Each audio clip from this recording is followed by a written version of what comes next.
Good afternoon, USFFL. We are ready for live action. We've got a doubleheader tonight, starting with an NFC Wildcard. Seattle Seahawks travel to Philadelphia to take on the Eagles in the pursuit for the Harlan McClain Trophy.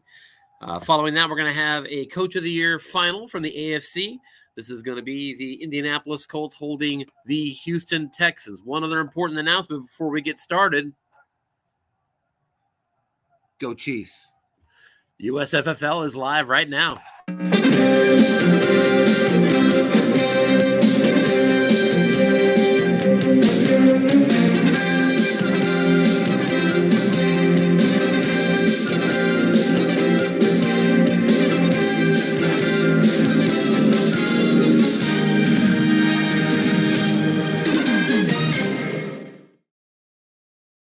All right, so let's go ahead and get set up here to watch some football already in progress. I'm going to make sure that I have the broadcast working here. As we see a 1-yard run, it's going to be 3rd and 19, Seahawks inside their own 20.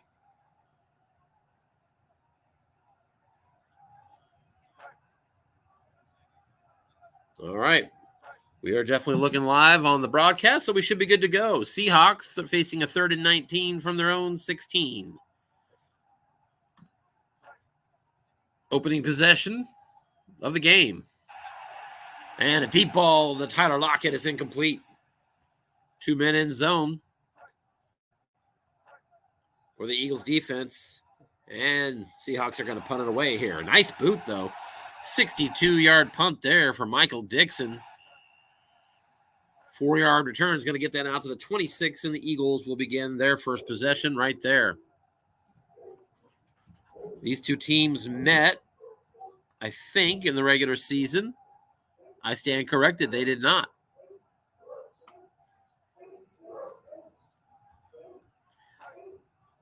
First and 10, little dump pass, right side to Quez Watkins, and that's incomplete. Couldn't make hay in the one-man column on the defensive card. Eagles are coached today by Joe Golden. Golden is subbing for Bruce Mogg. Bruce is the coach of the Eagles this year, but is away on vacation. He'll be ready to play in the divisional round should Joe advance with his team. There's a flat pass incomplete from Jalen Hurts to Grant Calcaterra, and it was incomplete, so 3rd down and 10.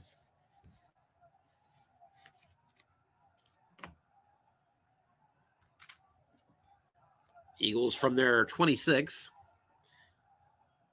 From a shotgun, back to pass is Hurts, and he's going to be brought down, sacked by Darrell Taylor. A loss of 9.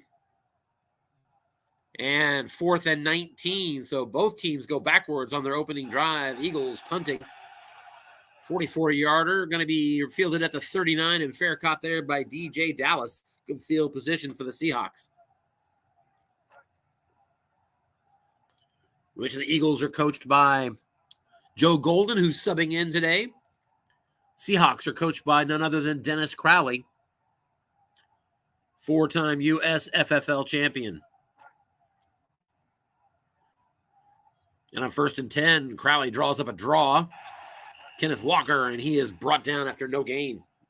Jason Hargrave on the tackle. That was on the wrong column for Walker and just a bad roll. 2nd and 10.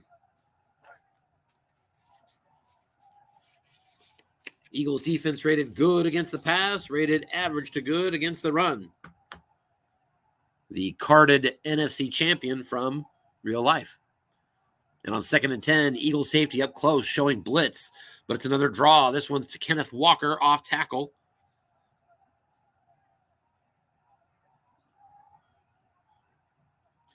And Walker again to his card. He's got a good run. Short gain out across the 50-yard line into Eagles territory at the 46. TJ Edwards on the tackle.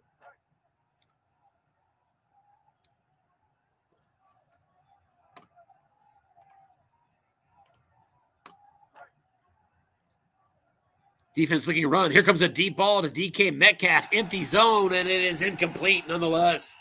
Geno Smith had a long pass wrong on his card.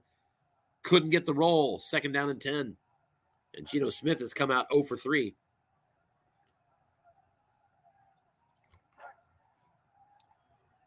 Eagles safety Marcus Epps up close, showing blitz again out of the 4-3. Geno back to pass, looking deep, and that's receiver is double team. Nice call defensively for Joe Golden, but it's going to be a dump. So he escapes the double team on Noah Pham. We've got a dump off pass out to the right side, and that's going to be a yak opportunity and 1st down yardage. That's a 12-yard pickup. Catch and run to Will Dissly. Seahawks now 1st and 10 at the Philadelphia 4. Button hook over the middle and incomplete. Kenneth Walker, the intended target there. First down. It's 2nd and 10.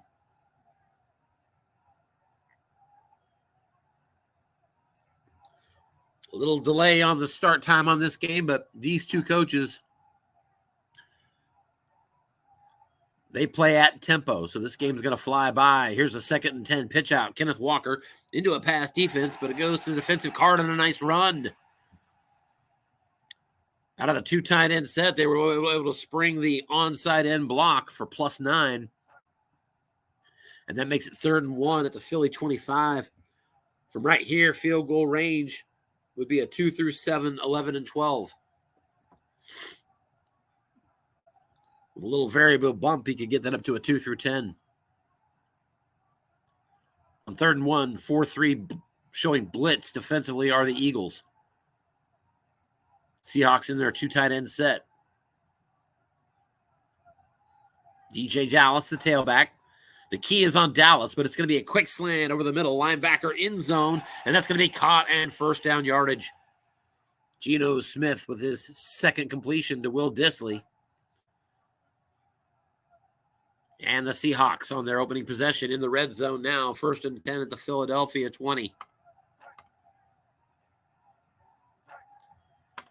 8th play of this drive. Here's a flat pass, left side, Tyler Lockett, and a yak opportunity for him, and Tyler Lockett's going to actually lose a yard. Lockett not the best for yak. He's a D-rater. Same thing for the other wideout, DJ Metcalf. 2nd and 11 now at the 21. Eagles safety up close again, showing blitz. Now in a blocking back set, Rashad Penny is the tailback.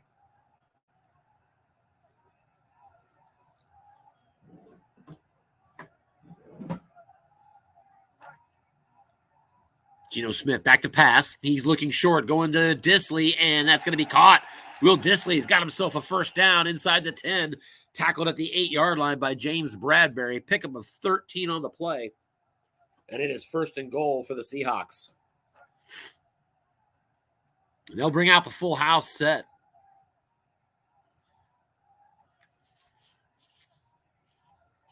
Eagles, as we said earlier, average to good rate against the run. Their safeties up close, showing blitz.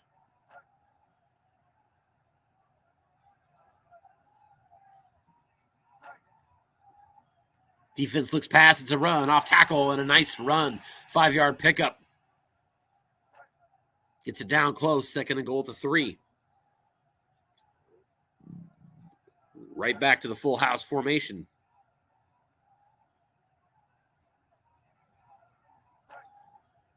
The key is on DJ Dallas, but it's a run up the middle to Kenneth Walker, and he's in for the touchdown. A 6 on the white die was enough to beat the linebacker in zone, TJ Edwards. And Kenneth Walker with a short touchdown run. Extra point is up and good by Jason Myers. And with 6:36 to go, 1st quarter, the Seahawks with the early lead on the road, 7-0.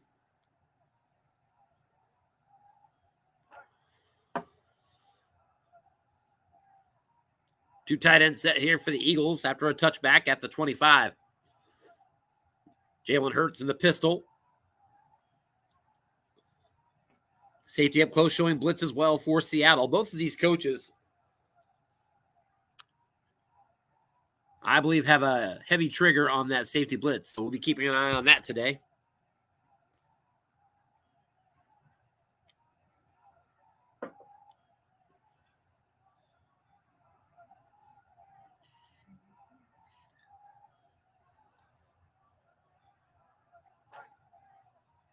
Hurts back to pass. He is looking for his tight end, but he's going to be sacked. Brought down on the play by Quandre Diggs. Speaking of the safety.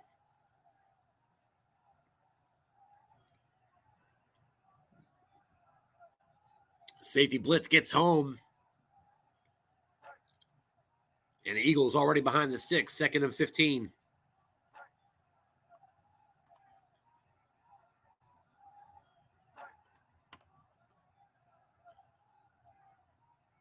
As Crowley's got his defense in the nickel now. Safety again, showing blitz.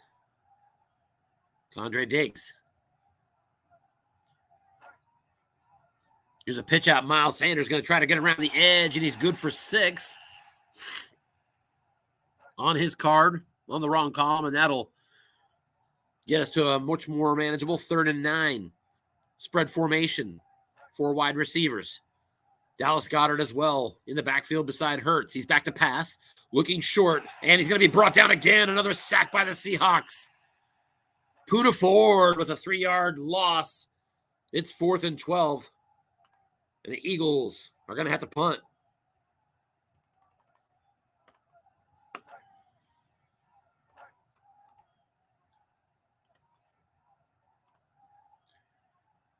And it's going to be a 40-yard punt with a friendly bounce on top of that. That's going to fall dead at the 28, and that's where the Seahawks will take over. Up 7-0, 4:48 mark of the first quarter. So the Seahawks' first drive went 11 plays, 5 first downs, and a touchdown. I say first drive, it's actually their second drive. Apologies. Here's a flat pass, Geno Smith, and that's going to be good for 7. But a penalty on the play, and the Seahawks have been caught holding. So back it up. 1st and 20, Seattle from their own 18.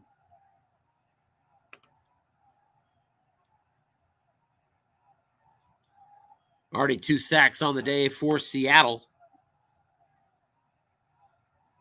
They had 42 sacks during the regular season. And there's a deep ball, incomplete, but wow. That went to DK Metcalf, and the the deep zone was empty. And I'm looking at a card that has nothing but long gains everywhere, except that one spot where he rolled at 11, 2nd and 20. And here's a draw, and it's good for 6. Kenneth Walker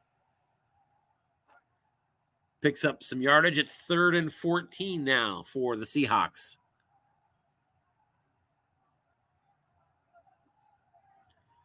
Seattle trying to recover from a holding penalty to start this drive. They're going to go into a run formation. It's Kenneth Walker. Eagles out of the nickel. Eagles are another one of the teams with over 40 sacks on the year. Outside receivers are double teamed. It's an off-tackle draw and good for just 5. So Kenneth Walker averaging 5.5, but not enough there. 4th and 9, and here comes the punt. Michael Dixon, and not a very good punt. Just a 38-yard punt, a short return, and the Eagles will take over 1st and 10 now at their own 37. Safety up close, showing blitz. Eagles still looking for their first down of the game. 2 tight end set out of the pistol. Jalen Hurts. Here's a hitch over the middle to A.J. Brown. 2 men in the zone, but it goes to the quarterback card and sets up a nice yak opportunity. 5 yards from the quarterback, and A.J. Brown adds 11 more. That's a gain of 16. However, the offense is flagged for holding. Wipe it away. 1st and 20 now for the Eagles.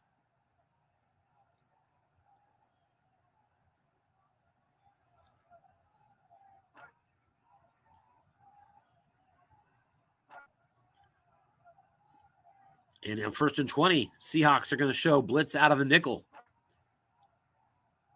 So that's 6th rated safety, Quandre Diggs. Still active. Hurts back to pass. He is looking short, going to Devontae Smith. And to the defensive card we go, and Smith's got the catch.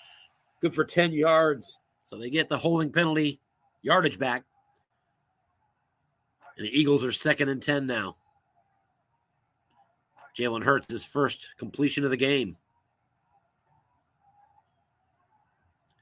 Still out of the pistol with 2 tight ends.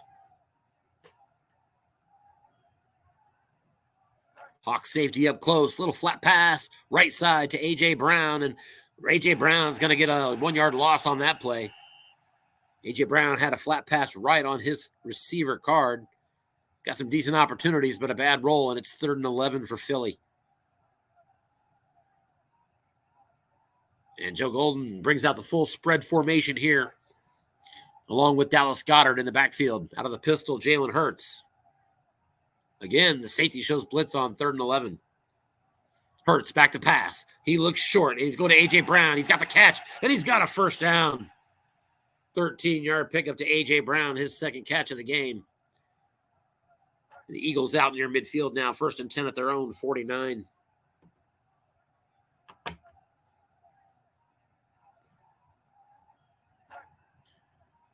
All-out blitz coming by the Seahawks, and a nice call offensively. Quick out to Dallas Goedert. He's got the catch, the first down, and all the way inside the 30. Tackled at the 28.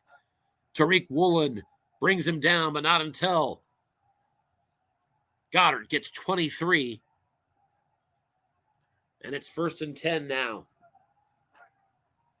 Eagles within field goal range. They're looking for the touchdown to tie it up.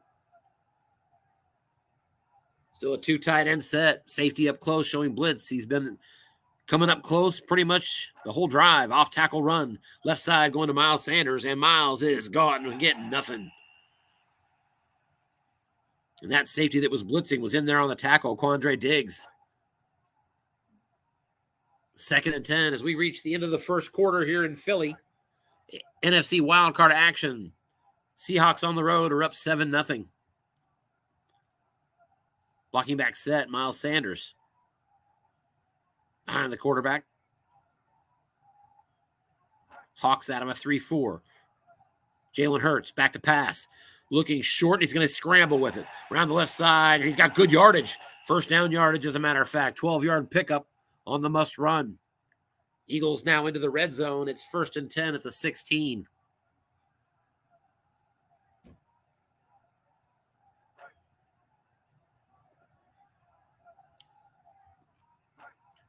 And Jalen Hurts will go back into the pistol formation right out of the gate. Miles Sanders beside him. The defense looks past, but it's a draw. Off tackle. Miles Sanders up the middle. He's got 8 yards. A nice run. Seattle defense rates poor against the runs, and that showed when I saw the card there for the first time. Makes it 2nd and 2 now at the 8-yard line. Eagles bring out a full house formation. Tush push time. And indeed, here's the sneak. Jalen Hurts to the defensive card it goes, and he's inside the 5 and tackled at the 3. A pickup of 5. Eagles offensive line, run block, 5-6, 5-6. They're going behind it again, off tackle, and this time a 1-yard loss. Kenneth Gainwell did hit the defensive card, but with 2 linebackers in zone, he lost a yard. It's 2nd and goal at the 4. They'll stay in the full house. Not expect Golden to run it again. Defense looking run, crosses him up. Short pass. It's caught. Touchdown, A.J. Brown. A 4-yard touchdown catch by A.J. Brown. Extra point. Jake Elliott is good. And at the 12-18 mark of the second quarter, we are all knotted up. 7 apiece.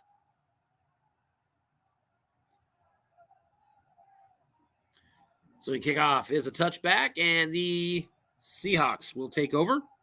1st and 10 at their own 25.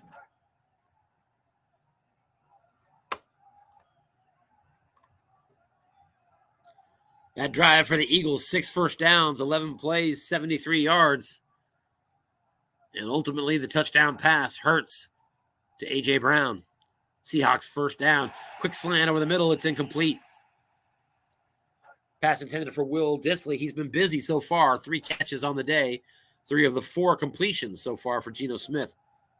Second down and 10. Back to pass, looking deep. Defense calls pass, but we've got an empty deep zone. So an opportunity here for Seattle. They like to throw long. And they're attacking it here, but the quarterback is flushed. Geno Smith, little dump off now coming to Rashad Penny out of the backfield. And he's nice pickup. It was actually a 6-yard gain. The roll was for a 10-yard gain, but looks like Penny's longest was just 6, so didn't get the first down. It's 3rd and 4. Epps up close, showing blitz from the safety position out of the 4-3. Kenneth Walker, the tailback. Both teams 1 for 3 on 3rd down so far. He's going to try to run with it. Pitch out to Kenneth Walker, and he's going to lose big yardage. An 8-yard loss as the defense sniffed it out. Credit Coach Joe Golden for the run call there. It's a loss of 8, and that's going to force a punt. And nice return on that punt of 17 yards by Britton Covey. And the Eagles now back with possession, 1st and 10 at their own 37-yard line. 10:48 to go, second quarter. Hurts back to pass. He is looking to his tight end, short, and a receiver opportunity for him, and Goddard's got it. First down yardage, a pickup of 15 on the play. There is an injury, however. That's against Puna Ford of Seattle. That's a defensive left end with a pass rush rating of 4. Don't think that's going to be a big injury in the grand scheme of things. He will miss 2 games, however, so it could factor in if the season continues here.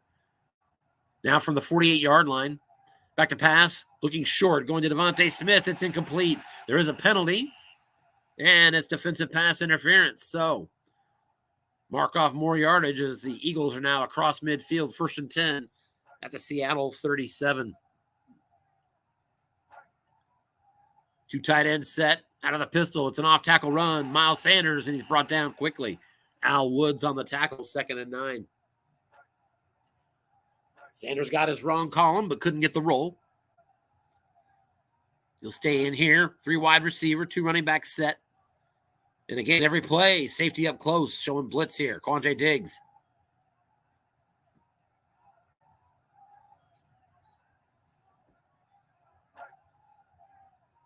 And it's going to be a run off tackle. Miles Sanders to his own card again, and he gets 4. Sanders has plenty of breakaway ability, but just 5 carries, 19 yards so far. It's 3rd down and 5 for the Eagles. At the Seattle 32. Reasonable field goal range. 3 wide receivers, 1 halfback. It's Gainwell. Hurts out of the pistol. Dennis Crowley's Hawks are in the nickel.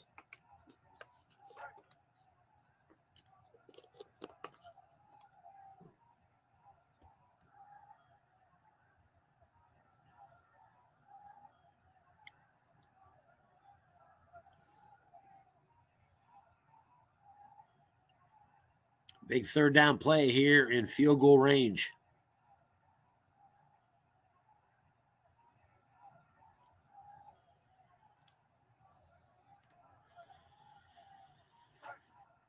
There it is, quick slant, and he's double teamed. Quandre Diggs is all over Dallas Goedert. Moved the safety into that look-in zone. So a great call by the defense, and it's incomplete. And it would have been a receiver result, giving him an opportunity. So a nice call there for Dennis Crowley. 4th and 5 on the 32. Jake Elliott's coming out to try to put the Eagles on top of the field goal. From 49 yards. This should be a 2 through 7, 11, and 12. It's up, and it's good. He rolls the 7. Jake Elliott has the Eagles out in front now, 10-7 at the 7:48 mark of the second quarter.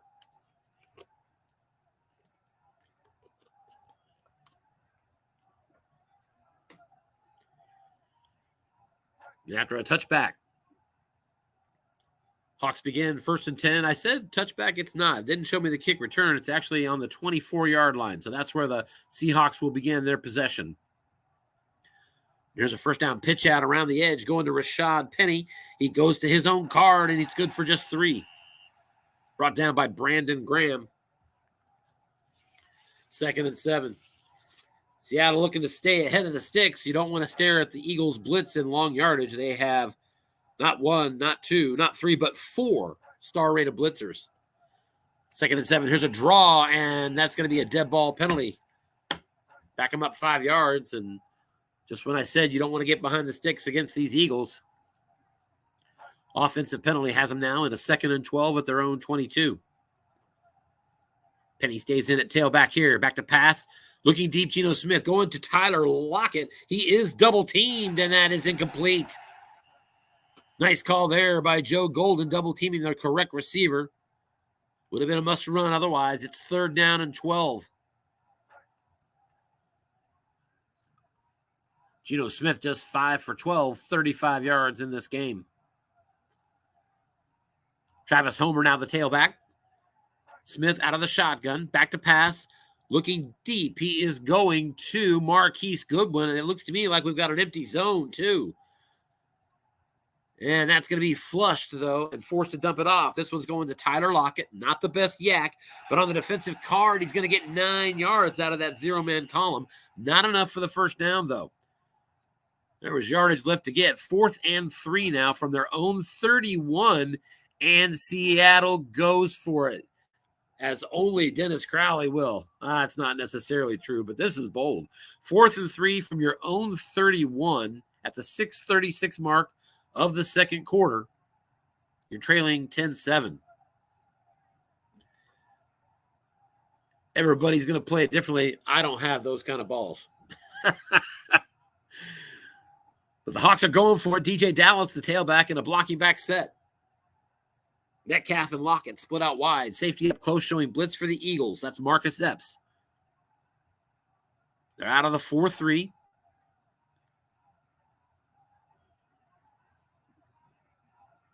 Big 4th down call coming up here.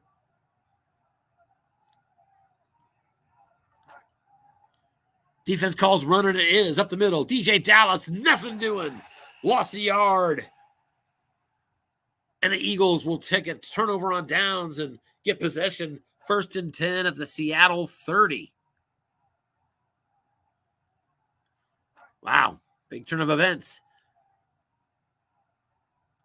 Hurts back in the pistol again. 2 tight ends.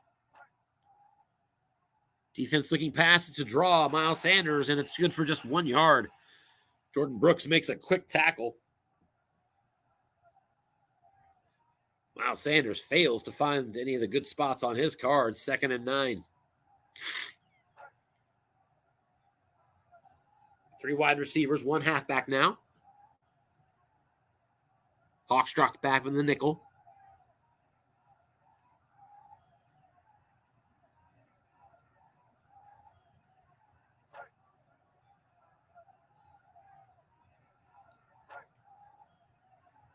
Flat pass, right side going to Devontae Smith, and it's going to be good for 6. Nice catch on the right sideline. It's going to set up a manageable 3rd down and 3 at the Seattle 23. From right here, Jake Elliott is a 2 through 7, 11 and 12, but literally 1 yard away from 2 through 10. Kenneth Gainwell is going to be the tailback here on 3rd and 3. Hurts out of the pistol, 3 wide receiver, 1 halfback formation. Nickel blitz here coming from the Seahawks.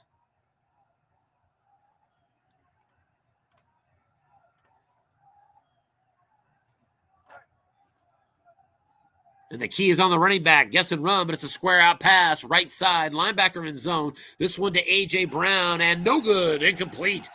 As it went to the defensive card and the 1-man column, found a soft spot. 4th and 3 for the Eagles.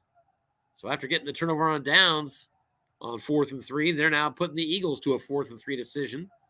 Still from that 23-yard line, the boundary between 2 field goal zones. It's a tougher call. It's 2 through 7, 11, and 12, but you only need a variable +1 to get to 2 to 10. That might make me want to go for it, but kick it, I mean.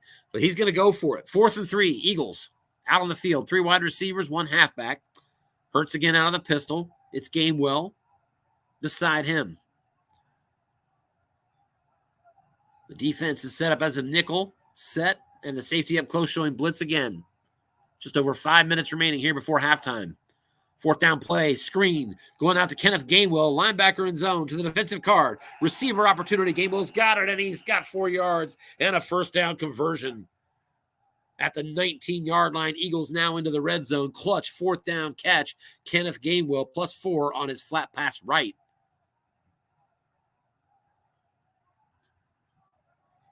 The drive continues. Now at the 19.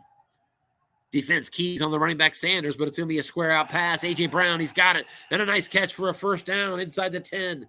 Tackled at the 8 by Michael Jackson Sr. 1st and goal now for the Eagles. 3:54 remains on the clock for the first half. Eagles 3 wide receivers, 2 running backs.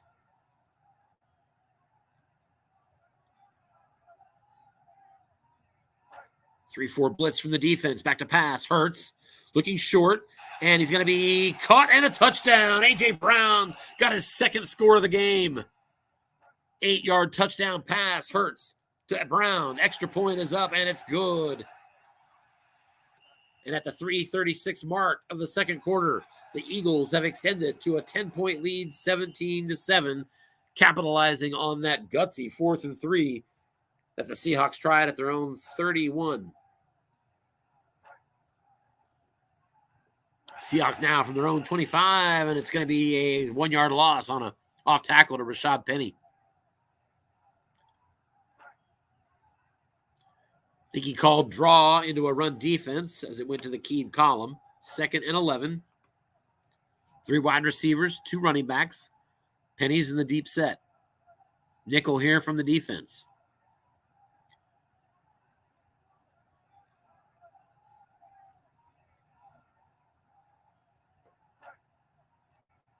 And defense looks past. It's another draw and nothing doing. Tackled right away, T.J. Edwards.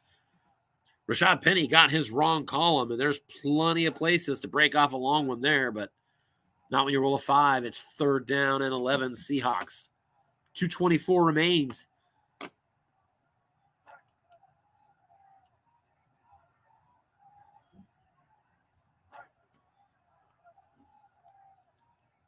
Three wide receivers splitting out here for Seattle, and we've got a deep 3-2-6 dime shown by Joe Golden with the Eagles. Back to pass, looking deep. He's going to Tyler Lockett, and it is no good, incomplete. Right between a couple of completions on Geno Smith's long pass right column, but they're going to have to punt from the 24. It's a 49-yard punt, fielded at the 27, and fair caught there by Britton Covey. We've reached the 2-minute warning here in Philly. Eagles are out in front of Seattle with 17 unanswered points in the second quarter. They're up 17-7. 2 minutes and 3 timeouts left here. There's a 1st down flat pass right side. This one's going to Goddard, and it's a receiver opportunity, incomplete. Goddard rolled a soft spot on his card. 2nd and 10.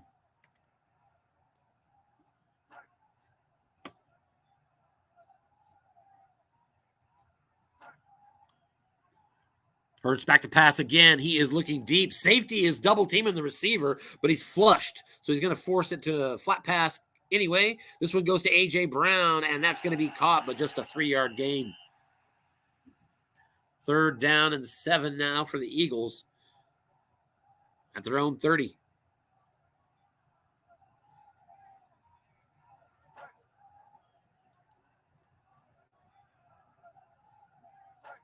Seattle took a timeout on that play, stopping the clock, by the way, at 1:45, so they're trying to get the ball back.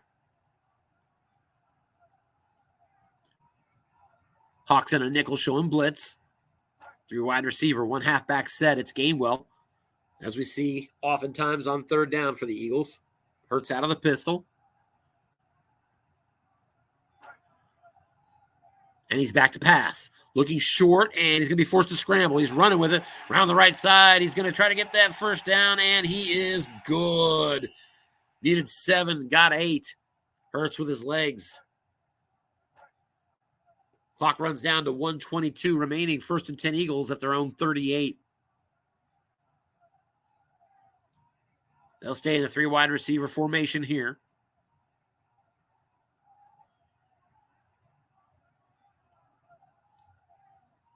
Nickel blitz shown here from the defense. Flat pass, right side, empty zone. Devontae Smith, he's got the catch.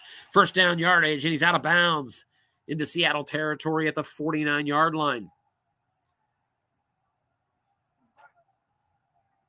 Joe Golden hitting an empty flat and taking advantage to get into enemy territory. First down yardage. Miles Sanders back in the game at tailback now. In the deep eye, 3 wide receivers. Nickel blitz coming here from Seattle, and it's going to be a flat pass, incomplete. It's going for A.J. Brown again. Couldn't get it on Hurts. Flat pass right, 2nd and 10.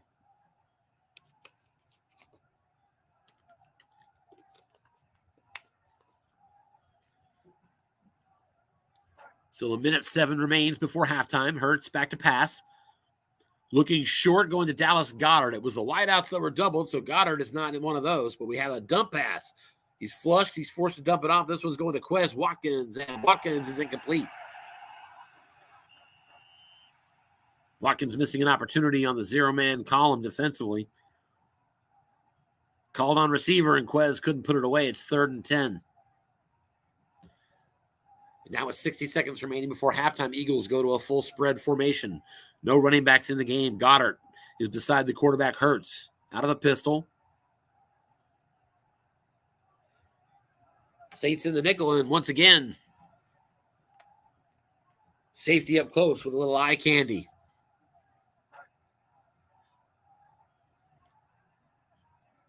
Showing blitz. All the linebackers are coming in. We got a flat pass, but he doesn't get it off. Brought down, sack on the play. Uchenna Nwosu. Loss of 9.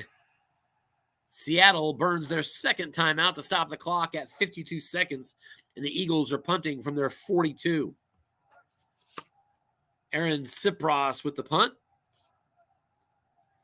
It's going to be a 44-yard punt. They're going to let it bounce, and a nice roll is... That's going to take it close to the goal line, but brought down at the 3. So an excellent punt by Cipros. And with 45 seconds remaining and only 1 timeout, we'll see how aggressive Dennis wants to be from his own 3-yard line. Blocking back set. 4-3 blitz shown here by the Eagles.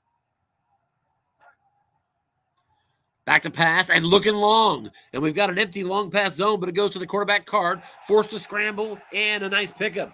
Geno Smith gets 14 yards and a first down. That's a nice looking must-run column. Seattle burns their last timeout with 37 seconds remaining now and 1st and 10 at their own 17. So Seattle being entirely aggressive. Kenneth Walker back in at halfback, blocking back set.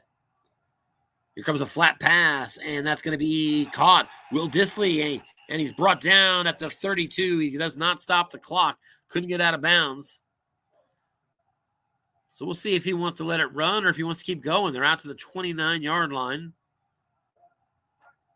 Oh, I see. He spiked it. So after that first down pass, it's already 2nd and 10. 22 seconds left. They're at their own 29. Eagles are up 17-7. Rashad Penny into the game at tailback now. Defense looks pass, and it's a draw to Penny. Going for his big numbers, and he can't get it. Just a 3-yard pickup. That's going to make it 3rd and 7. They let the clock run now with 1 second remaining as we're about to head to halftime here. 3rd and 7 at their own 32. Only 1 second left. I'd throw long. Why not? Maybe you get a penalty, get you into field goal range.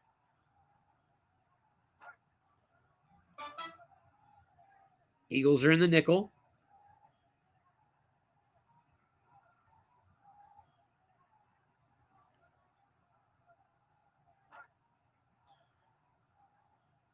Defense looks pass, and it's a pitch out. Rashad Penny on 3rd and 7. 1 second left, going to try to get around the edge. He does get it on his card, but just a 6-yard gain, and that's going to do it for the first half.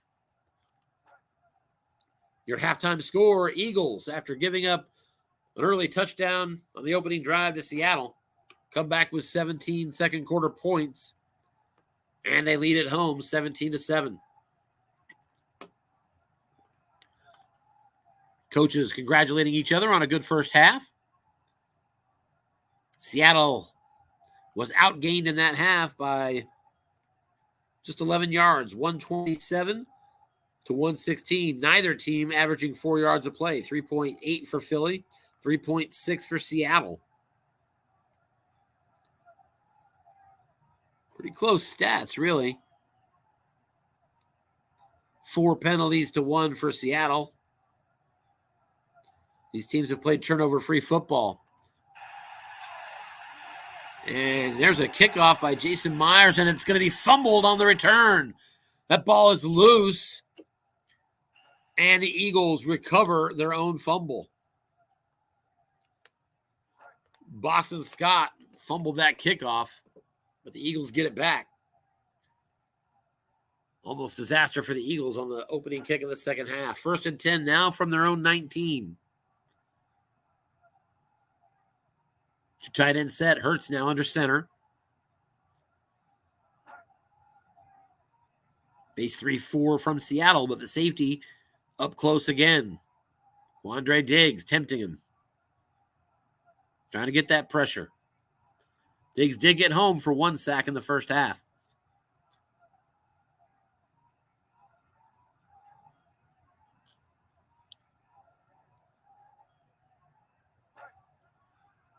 There's a first down run, draw, left side, Miles Sanders off tackle.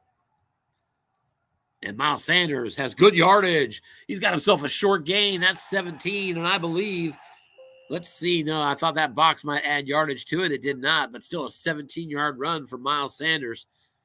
Easily his best of the game, and it's 1st and 10, Philly out to the 36.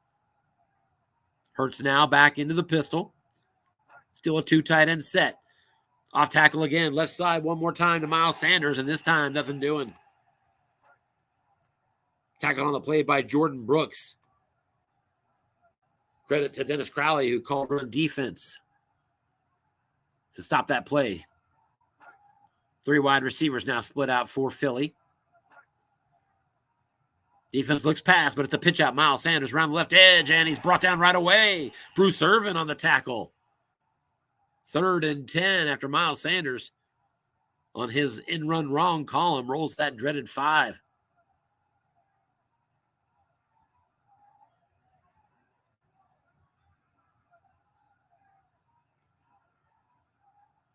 And Joe Golden with the Eagles is bringing out 4 wide receivers, full spread formation. Goddard in the backfield with Hurts. He's out of the pistol.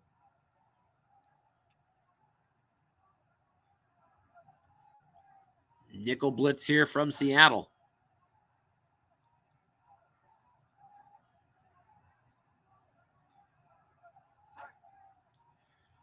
All out blitz by the linebackers, and it's going to get home. Sack on the play.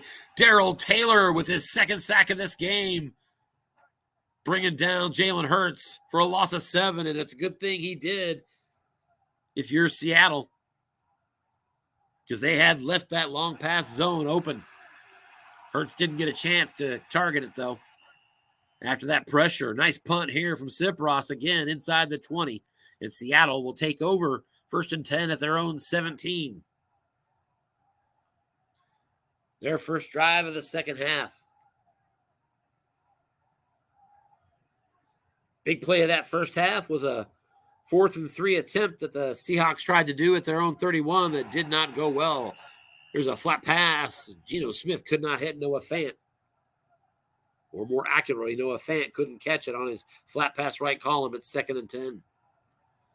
Geno Smith just 7 of 17 for 56 yards. There's an off-tackle draw and a 5-yard gain for Kenneth Walker. Linebacker was in zone on that play because the defense called run. If I'm not mistaken, that's how that played out. It's 3rd down and 5 now for Seattle. Blocking back set. Nickel blitz coming from Philly. Seattle just 1 for 7 today on 3rd downs.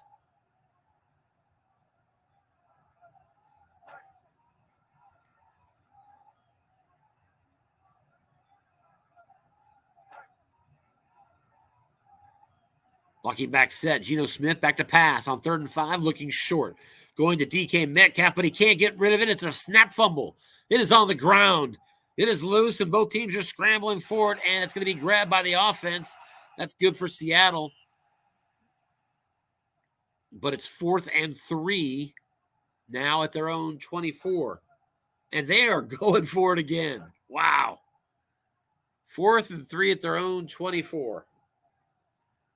Blocking back set, DJ Dallas is the tailback. 4-3 blitz shown here by the Eagles.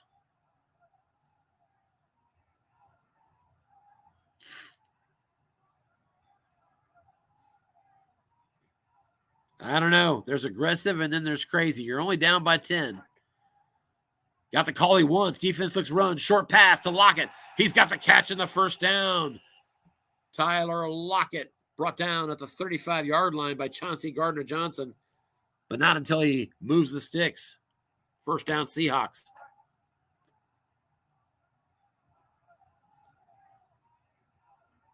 Kenneth Walker, the tailback, in a blocking back set again.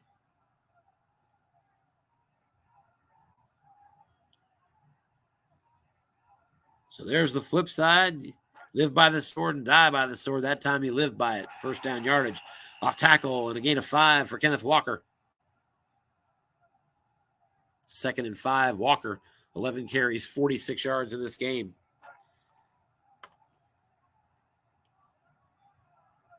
Both teams now exactly 137 yards of offense on 37 plays.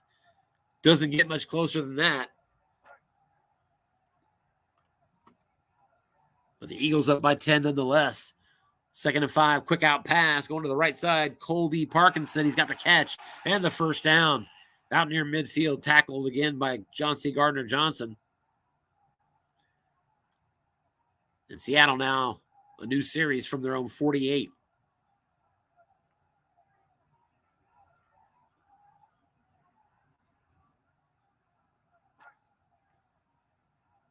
First down, screen pass right side, Colby Parkinson again, and he's got another catch. Good for 7. Across midfield now, 2nd and 3. Seahawks at the Philly 45.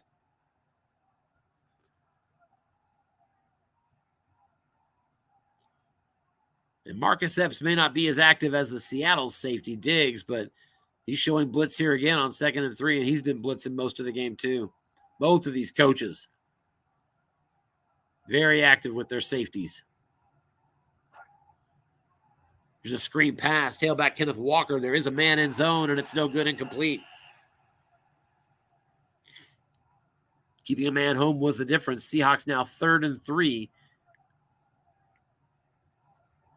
And again, I think they're now 1 for 8 on 3rd downs, unless I'm mistaken. Indeed, they are, just 13%. Kenneth Walker, the tailback here. Blocking back set. Defense looking run, but it's a quick out pass. Will Dissly, and it's going to be actually a loss of 3 yards by Will Dissly on the defensive card.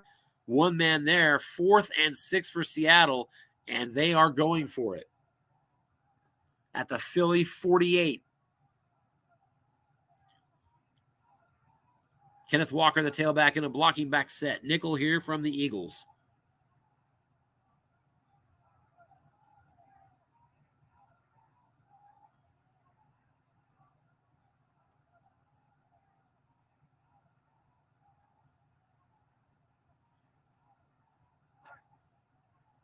Geno Smith is back to pass, looking short. He wanting to hit DK Metcalf, and Geno on his card is no good, incomplete. Turnover on downs. So the Seahawks now 1 for 3 on the day on critical 4th down opportunities. And the Eagles will take over near midfield at their own 48, up by 10, 17-7. Here's a 1st down run up the middle and a pickup of 5.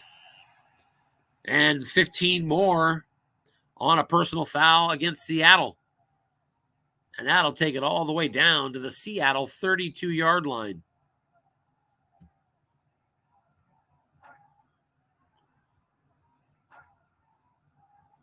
New series, 2 tight ends. Miles Sanders, the lone setback. Base 3-4 here from Seattle. There's a first down run up the middle. Miles Sanders to his card on the wrong column and good for just 3 yards.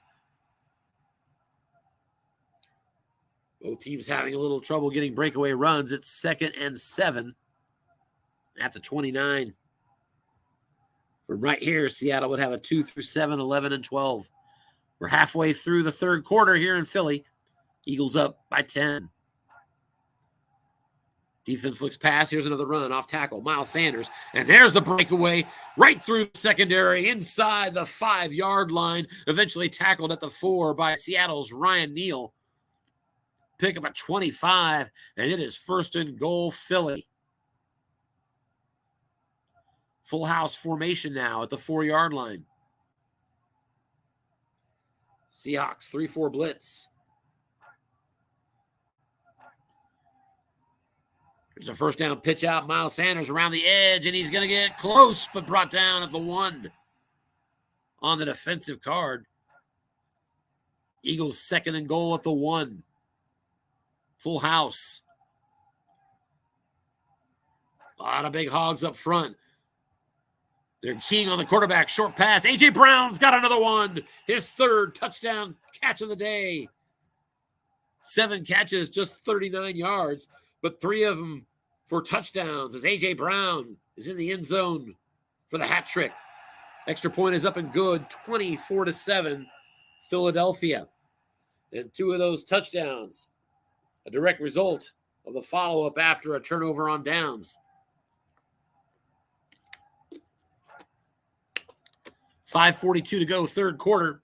Seahawks now trail by 17. They'll start in a 2 tight end set, off tackle run, and brought down right away is Kenneth Walker. However, penalty on the offense, dead ball foul, back him up 5 yards. Seattle 1st and 15 now. Again, off tackle, Kenneth Walker, and this one good for just 3. Josh Sweat on the tackle, 2nd and 12.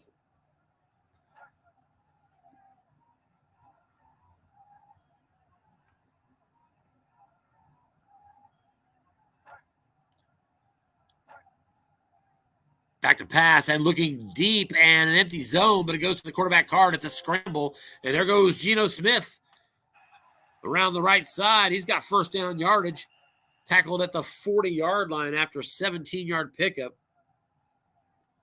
Geno Smith, 3 carries, 31 yards rushing on the day, and a big first down there. Back to pass, looking deep. Geno Smith again. It's incomplete. That one was going for Colby Parkinson. And Geno barely misses it on his card, 2nd and 10.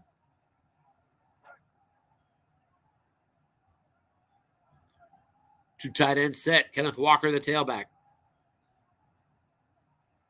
Eagles safety Epps. Stays up close. Pitch out, right side, Kenneth Walker, and he's going to get 5 yards, but the penalty is going to add 15 more as Eagles defense got a little rough on the tackle. Seahawks now across midfield, 1st and 10 at the Philly 40.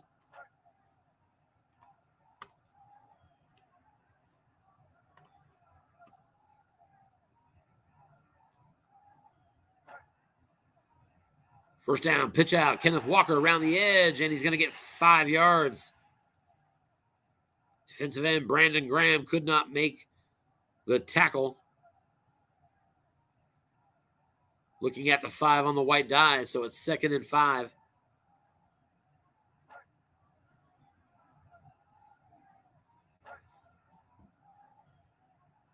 Walker is out. Rashad Penny now in at tailback. There are 3 wide receivers on the field.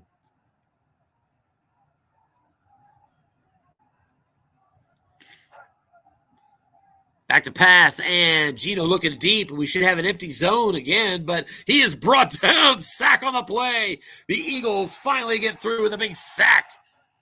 Josh Sweat, a loss of 9, and it's now 3rd and 14. And that was a possible QB sack fumble. The rating came up, and 1 through 5 is a sack fumble there. He got the 6. Otherwise, Gino was putting that on the turf. Very close call. 3rd and 14 now at the Philly 44.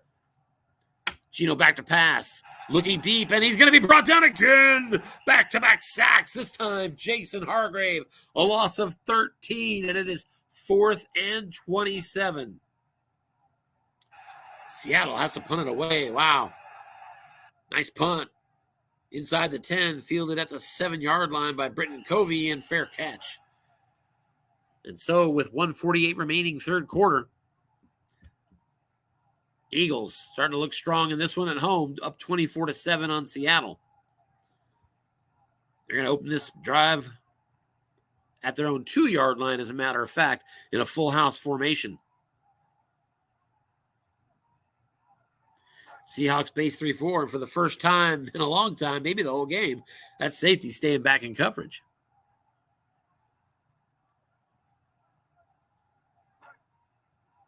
Short yardage defense, indeed, a run up the middle of the game well, and nothing doing. Nice call there by Coach Crowley, and it's 2nd and 10. Gainwell stays in, this time out of a 2 tight end set. Hurts is under center. Safety up close this time. 3-4 blitz.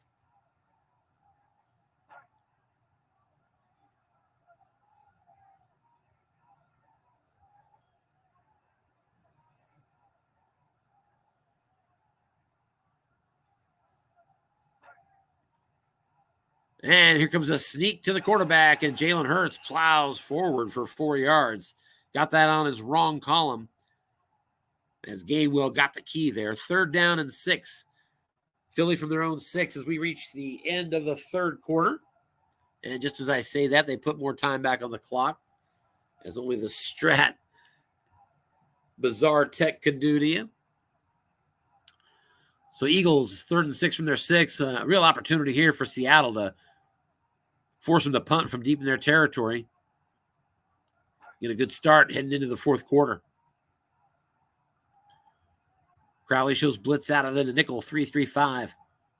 Hurts out of the pistol.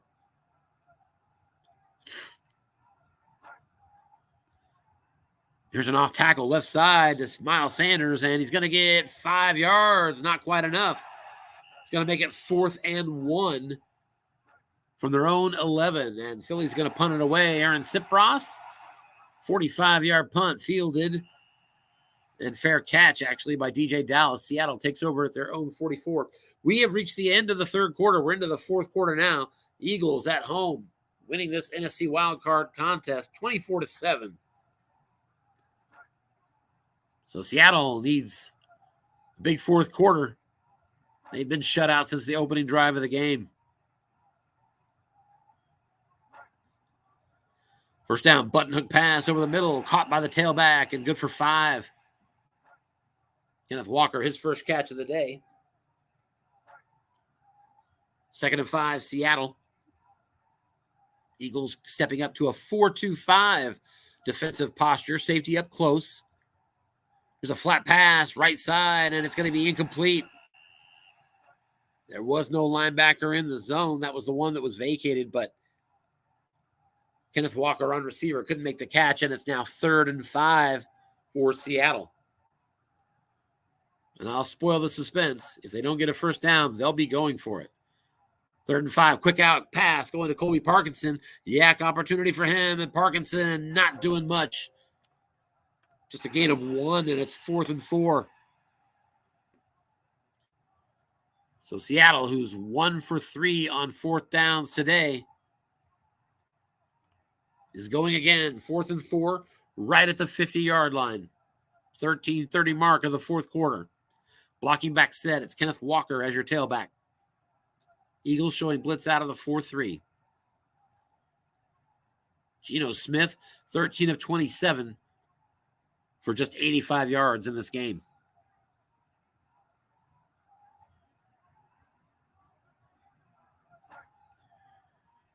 Back to pass, Geno looking deep. The defense called pass, but it is an empty zone behind him, and it goes to the defensive card. And Geno is hooking up with Tyler Lockett. He's got the catch inside the 10 and brought down at the 6-yard line. 44-yard pickup, Geno Smith to Tyler Lockett. That's how you convert a 4th down. Seahawks are 50% on the day on that 4th down play. 1st and goal now at the 6. Boy, did they need that. Full house formation, run up the middle. DJ Dallas, and he's going to be brought down after a 5-yard, after a 1-yard gain. It is 2nd and goal at the 5. And Chauncey Gardner-Johnson is injured on that play. That's a 5-rated strong safety for the Eagles. Seahawks still out of a full house formation here.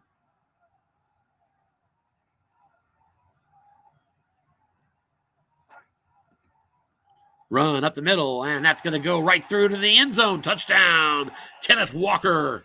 His 2nd rushing touchdown of the game. Jason Myers is on for the extra point, and it's up and good. There is a penalty.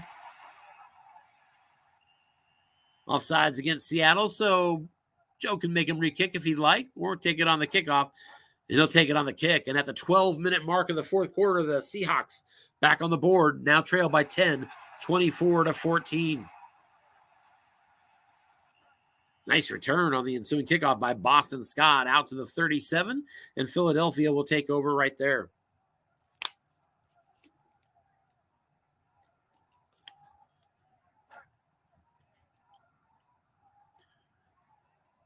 Eagles now out of a 2 tight end set. It's Miles Sanders in the deep eye. Both teams with exactly 106 yards rushing on the game. They get 105 for the Eagles as an effective key on Miles Sanders. Results in a 1-yard loss. Nice call there by Coach Dennis Crowley. Tackle by Al Woods.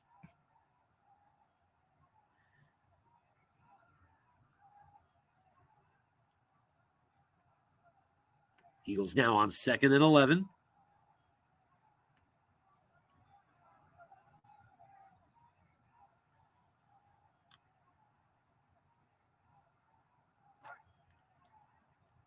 Hurts back to pass. Blitzing linebackers, and they're right through, and they've got him down.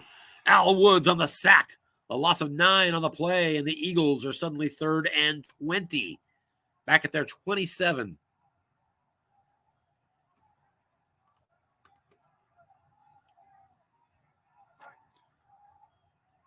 That's the 6th sack of the game for the Seattle defense.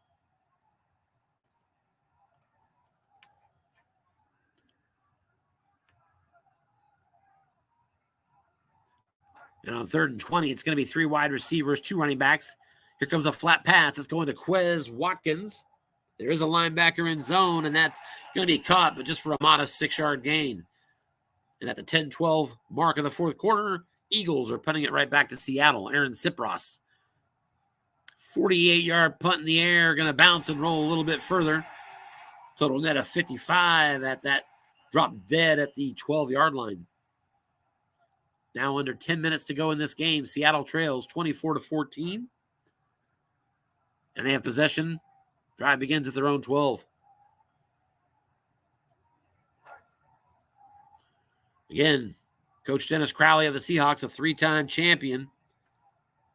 Wait a second. A 4-time, champion in the USFFL. So don't count him out here.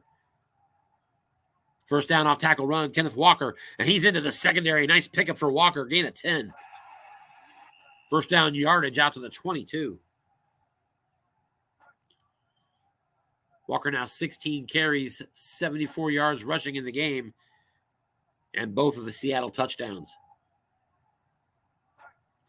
He'll stay in here out of a blocking back set. And he gets the ball again off tackle, left side, Kenneth Walker. This time on the defensive card, and it's going to be good for just 2 yards. Tight end Noah Fant could not make the block when faced with a 6 on the white die. 2nd down and 8.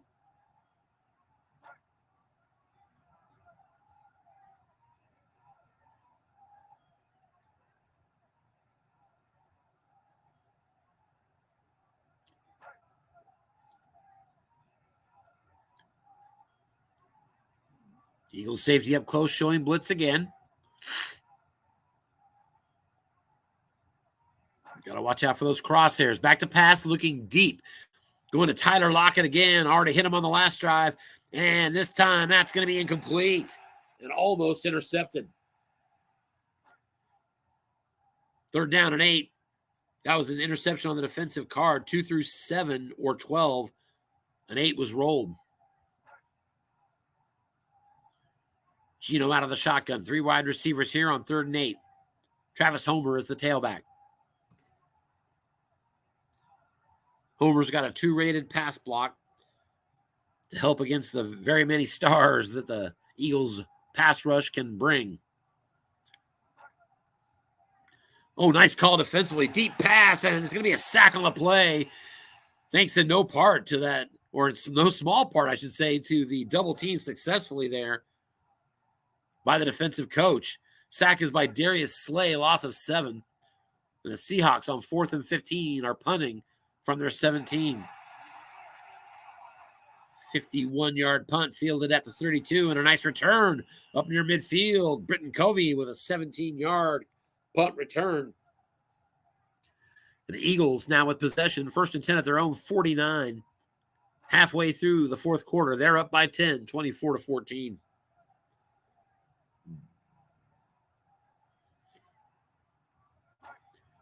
And I'd expect a lot of runs here, up by 2 scores. Seattle defense is rated poor against the runs. And indeed, 1st down off tackle run, and that's going to be nothing doing. Miles Sanders hits the 5 on his card. 2nd and 10. 2 tight end set. Hurts out of the pistol. 3-4 base defense here from Seattle.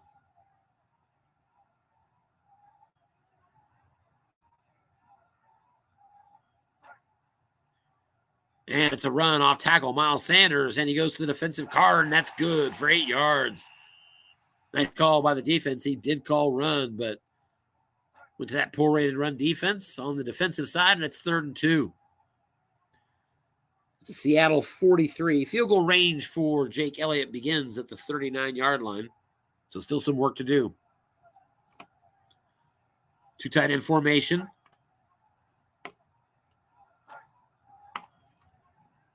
Here's a run up the middle. Miles Sanders, and that's going to be good for 6 yards.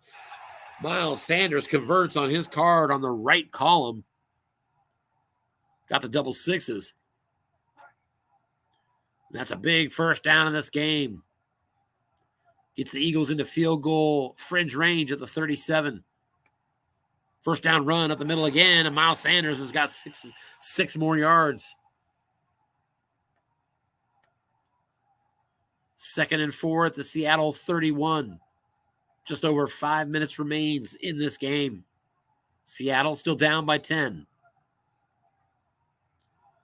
Sanders is out. Kenneth Gainwell in as the tailback.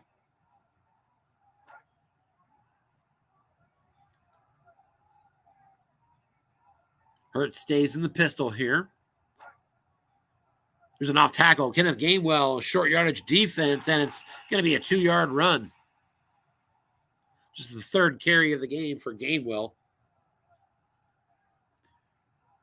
And the Eagles are facing a 3rd and 2 at the Seattle 29. Again, from that spot, Elliott's good on a 2 through 7, 11, and 12.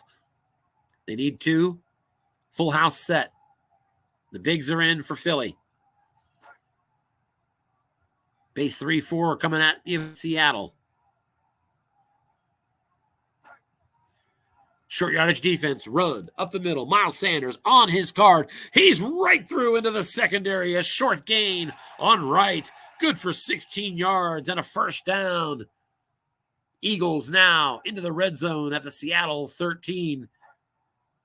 Miles Sanders over 100 yards rushing. 1st down pass, quick out, Dallas Goedert. And he's going to beat the linebacker. Short gain. He's going to go to the end zone for the touchdown. Jalen Hurts to Dallas Goedert. A 13-yard flat pass.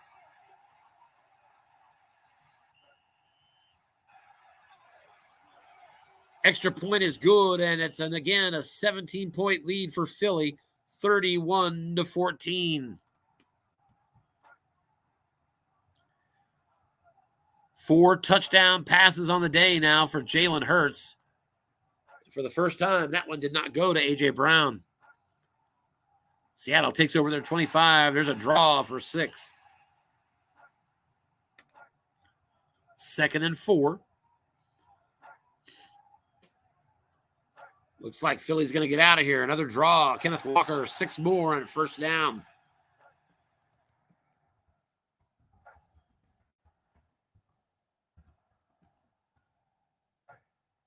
From the 37 now. And another draw right back to Kenneth Walker. And Walker is good for just 1 yard, 2nd and 9.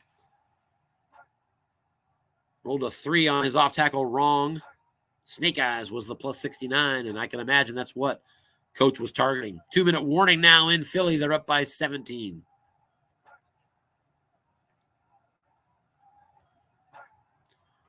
And again, off tackle draw. And this time, Walker's right through. And a nice pickup of 32 yards as he also goes over the century mark. That was on Snake Eyes on the defensive card. No linebackers. Seattle takes their first time out. 1st and 10 at the Philly 30.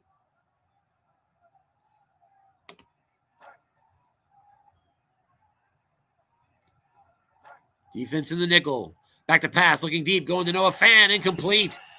He was double teamed. Nice call there by the Philly coach, Joe Golden. There's a penalty, however, against Seattle. Against the Eagles. And so that'll mark off 5 yards for the offense. 1st and 5 now for Seattle at the Philly 25. There's a pitch out right side. Walker going for the edge on his card. Kenneth Walker is good for 5 and a first down. Gets out of bounds right at the 20-yard line. Seahawks now in the red zone. But just 97 seconds remains. Here's another pitch out to Walker, and he's good for 5 more, and again gets out of bounds. Stopping the clock at the 1:30 mark. 2nd and 5.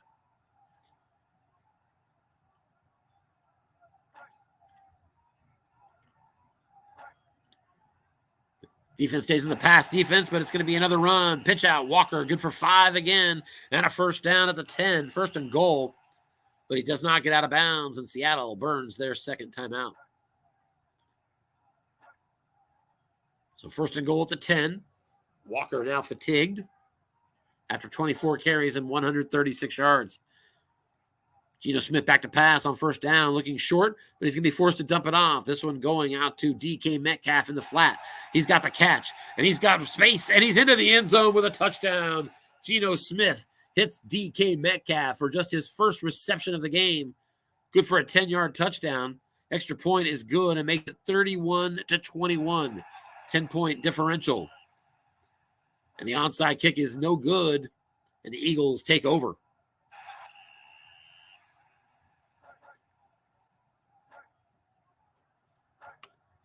Full house set on a 2nd and 11. Quarterback takes a knee. And Seattle will indeed burn their last timeout. 3rd and 12. Seattle out of timeouts and only 45 seconds left. So I imagine we'll get the run here. Full house set. Quarterback takes the knee. That's going to run it down to 1 second. Eagles are going to get out of here with a 10-point victory.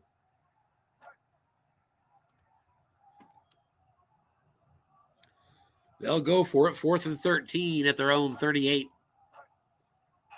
Quarterback takes a knee, and that's going to do it, folks. Joe Golden subs in nicely for Coach Bruce Mogg and carries his Eagles into the divisional round with a wild card victory at home. Final score, Eagles beat Seattle 31-21. Both coaches just invited on to join the broadcast if they'd like to. No pressure as always. And we're going to go ahead and add David Kukofka. And we're going to add Anthony. So I apologize, guys. Actually, I'm just working and listening. Okay.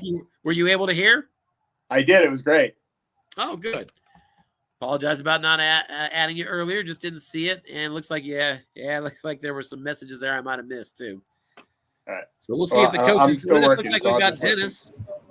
We welcome Dennis Crowley to the Hey. broadcast. Dennis, how you doing? I'm only going to join for a second because That's fine. I'm at an ice skating rink and just watching my kid skate. So Sure. just want to say congratulations to Joe. It's unfortunate that Bruce couldn't play. I think it's tough. I think we should have a rule about this in the future because all the scouting you can get from league manager, you got to throw it out the window. You know what I mean?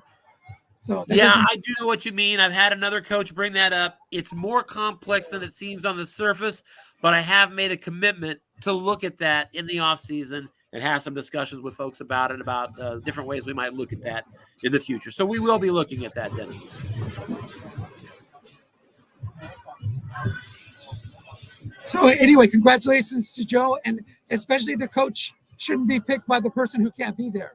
I don't think that's fair either. I think it should have been, whoever fit my schedule instead of having to play here. Well, and again, we're going to have to look at that in the offseason. 7:30, but that was too late for Joe. So, and it was very difficult to schedule with him. So I had to do this in this situation, which is not ideal. So anyway, congratulations. I'll talk to you guys later. Okay, sounds good. I know we got to let you go. He's working with his kids, so doesn't look like Joe's going to stop in. We're about 9 minutes away from kickoff of our second game. Yeah, it looks like we don't have any note on that yet, so I think I'm going to go ahead and post a delay until the kickoff here and just keep this broadcast running unless Anthony or David has anything they wanted to bring up. Nope, just working at the computer, so I'll listen as my ADD lets me work while I listen to you. It's perfect. All right, that sounds just fine. Well, I'm going to go ahead and post the delay up here, and I'll probably get a notice out there on Slack so people are aware. But we'll just keep the broadcast running, and as soon as we get kickoff of the second game, you can expect us to be right back. Again, your final score out of Philly, the Eagles come out on top with a 10-point victory, 31-21, and advance to the divisional round. So we'll go ahead and pick it up here shortly.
Hey, Tim.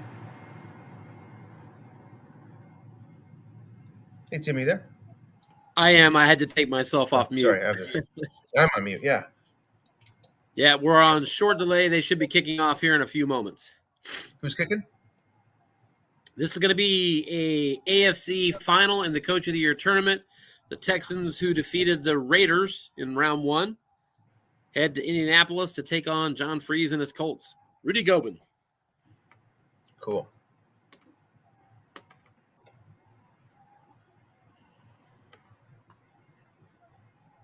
I'm glad that it worked out. I was able to get find the window.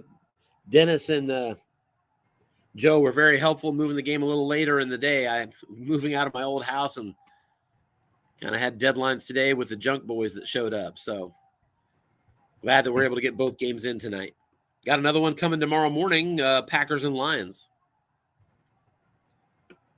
And interestingly, if the Lions win that one, they will proceed in the divisional round to travel to San Francisco, just like the game we have on tap tomorrow.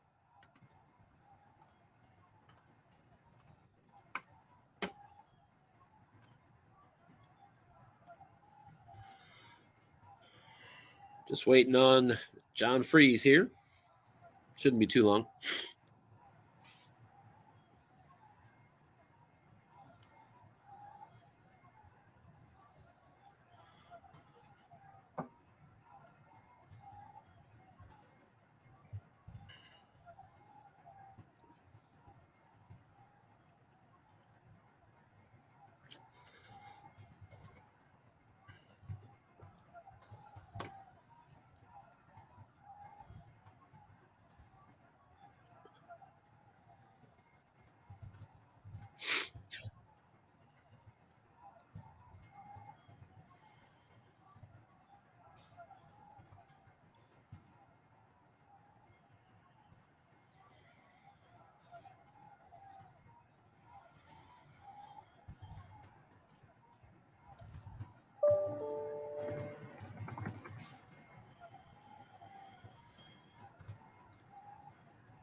For anyone listening, we are in a holding pattern right now between two games that we are broadcasting.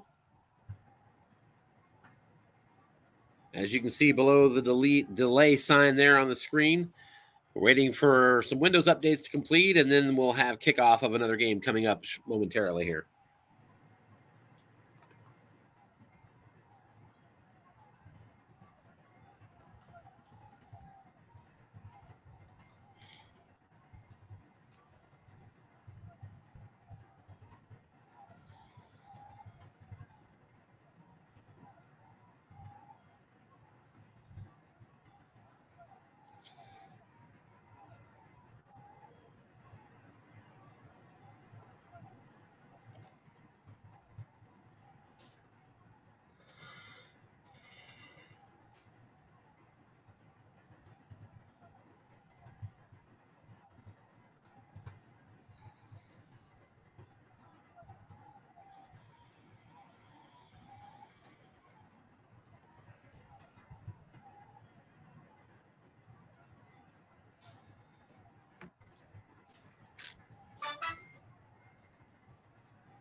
Looks like the coaches are saying in chat that they're about to kick off the game. We should have it launched for us momentarily. Good news. Where's it being played, Tim? Which venue? So this should be Indianapolis at home, as they were the AFC number 1 seed. I think they finished like 4 games over their carded number. Okay. Just seeing here who relies on the long pass and safety blitz a little bit more. The home field advantage. I know Indianapolis is not a particularly strong long pass team. Yeah, the Colts were +4 on the year, coach of the year. All right, I've got a game number. I assume he's going to post that here publicly, and indeed he does. So let's go ahead and get started here. Indianapolis goes deep a lot more than they go short on a relative basis. Who does? Indianapolis goes deep. Their short pass to long pass ratio is 25th in the league, meaning, they throw 18% of the time short and 8% long. And that may seem, he throws more short than long. But the reality is, when you put that up against everybody else, he actually throws deep a lot, Indianapolis. Oh, okay. All right. Everybody else has a much bigger gap than 18-8 short pass to long pass, typically.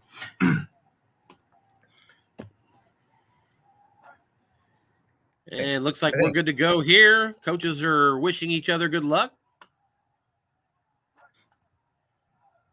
Houston Texans will have the possession first on the road in Indianapolis. The Texans are coached by rookie to the USFFL, rookie coach Rudy Gobin. The Colts are coached by John Freeze.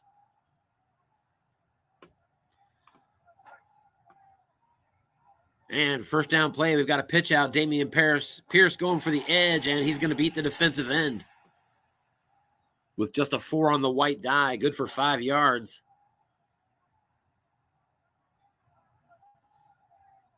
Beats Yannick Ngakoue, who may be a 0, but has that 10 rated rush.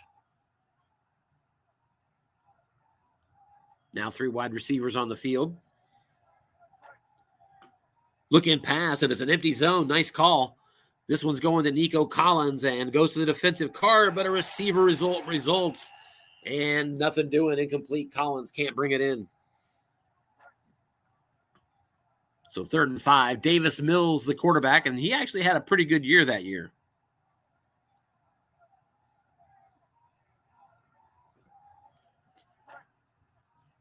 At least as 3 or 4 win teams goes anyway. On 3rd and 5, we've got a 2 tight end set and a button hook pass going to the tailback, Pierce. There is a linebacker home there over the middle. And on the defensive card, that linebacker is beat with a 5 on the white die as Pierce is good for a first down out to the 45-yard line after a pickup of 15.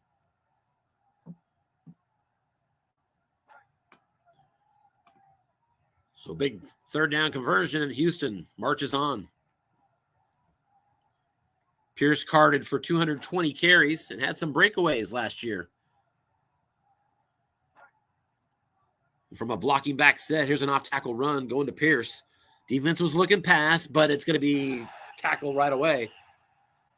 However, a personal foul and mark off 15 yards. So the Colts getting a little nasty on the tackle, and Texans are now across midfield at the Indianapolis 40. Opening drive of the game here in Indianapolis. These 2 teams, one of them is going to advance to the Coach of the Year final. Colts got here with a bye, and the Texans got here with a convincing victory over the Las Vegas Raiders. I think it was 26-3.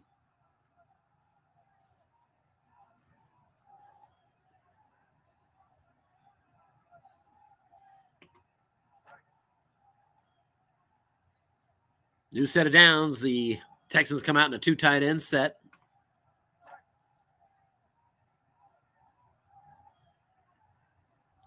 Colts out of the 4-3. They bring the number 1 rated pass defense in the USFFL.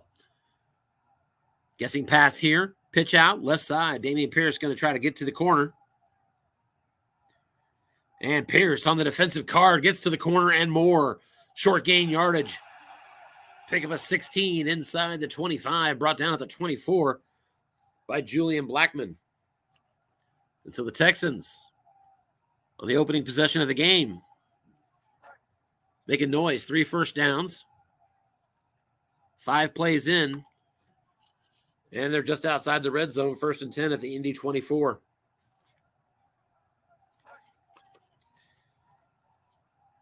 Indianapolis defense rated average against the run, average to poor against the pass.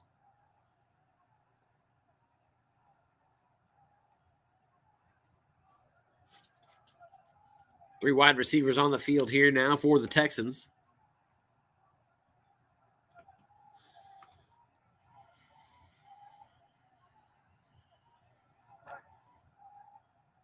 And another first down run. Off tackle, Damian Pierce. And Pierce gets 3 yards on his card. 2nd and 7.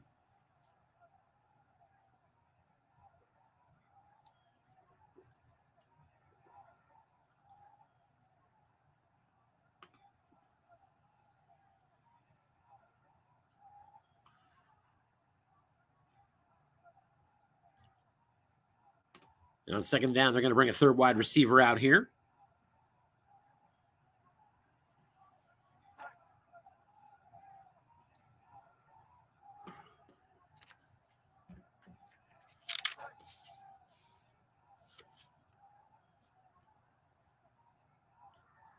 And here's a pitch out. Damian Pierce going around the edge, does get it on his card, and a short gain in the wrong column.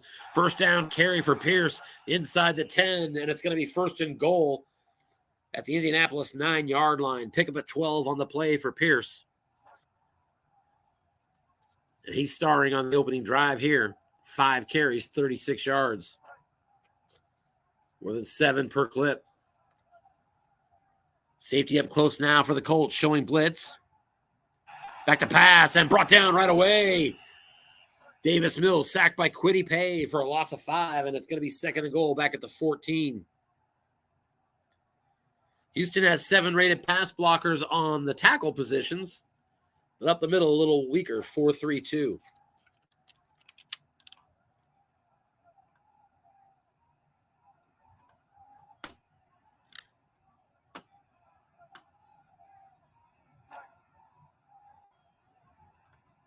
Here's a pitch out. Damian Pierce around the edge, and he's going to get 6 yards. Beats the defensive end.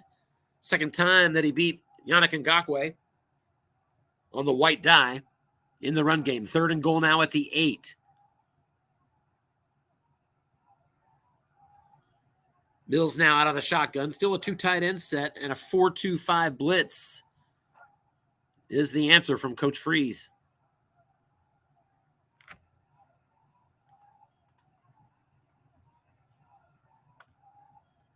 10th play of the drive. Back to pass Mills. Looking short. Going to Jordan Akins. And it's going to be no good. Incomplete. Davis Mills could not get it on his card. And it's 4th and goal from the 8. And that's going to bring on Kaimi Fairbairn for what should be a pretty easy 2 through 11. It's up. And it's good. There is a penalty.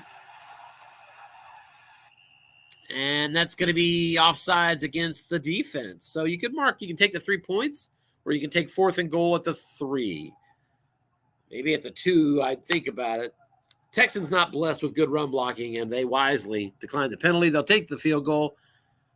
And in just over 5 minutes, they take the opening possession down for a field goal and are on top 3-0. Nice kick return there by Dallas Flowers out to the 37-yard line. The Colts will begin their first possession right there.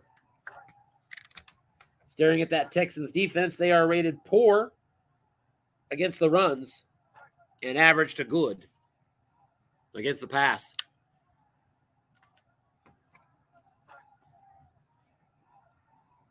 There's a flat pass left side, 2-minute zone, but on the quarterback card, Matt Ryan's got himself a completion, a yak opportunity to Mo Alley Cox, and that's good for a 1st down. 8 of those coming from Mo Alley Cox, who's rated D, actually, for yak, but gets enough to move the sticks. Now out to the 47. The ever-dangerous Jonathan Taylor, tailback here. B-rated yak.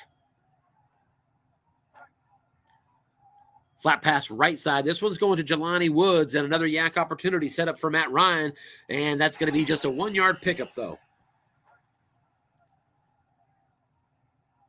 Jelani Woods couldn't break free, 2nd and 9. Matt Ryan, a really good-looking flat pass quarterback.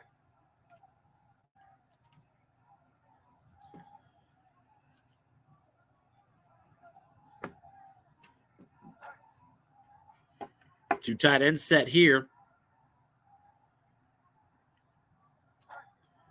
Defense, short yardage, and that's a good call. Nice call there by Coach Rudy Gobin going to the short yardage. And immediately a tackle there by Christian Kirksey on Jonathan Taylor. It's going to be 3rd and 9.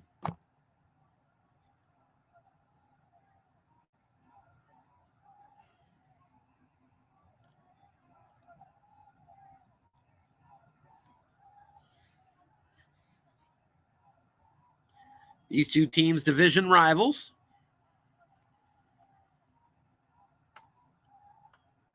They split their regular season series. Season opener, Indianapolis was in Houston, where they walked away with a 28-14 victory. And at the very final game of the season, it was Houston that marched into Indianapolis, winning it 23-12. Big 3rd down opportunity here for the Colts. They need 9. Splitting out 3 wide receivers. And a 4-2-5 from the Texans defense. So a little eye candy there over the middle. Back to pass. Ryan looking short. This one's going to Paris Campbell. Nice double team by the defense here.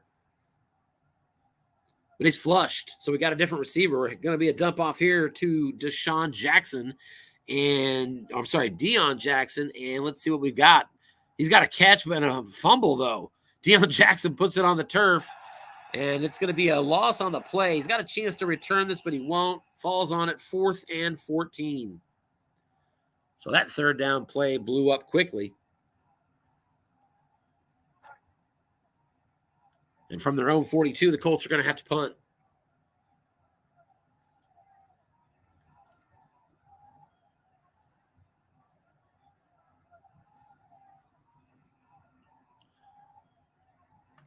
So Matt Ryan 3 for 3 on the opening drive, but for the Colts anyway, opening drive, but just 6 yards through the air.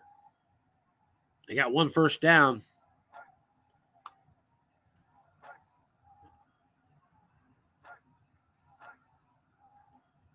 Matt Hawk into punt, and that's going to be a 45-yard punt inside the 15. And Desmond King is going to fair catch it there at the 13, and the Texans will take over right there.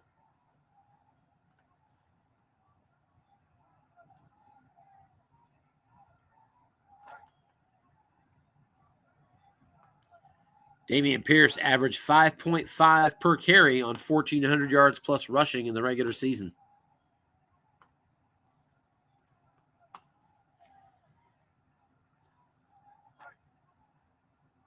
And here's a first down pitch out to him, Dameon Pierce, and he's going to go ahead and looks like he's going to lose some yards there, loss of 3. Zaire Franklin from the linebacker position. Good enough to beat the white die there, and 3-yard loss, 2nd and 13, back at the 10.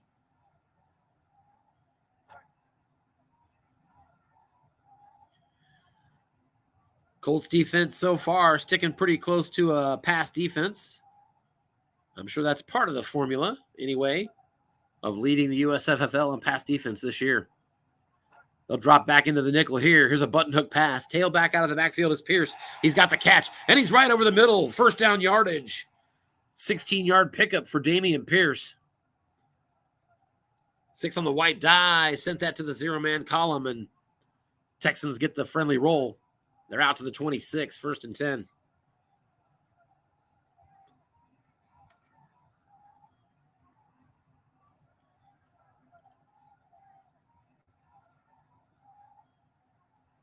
Coming out here in a 2 tight end set now.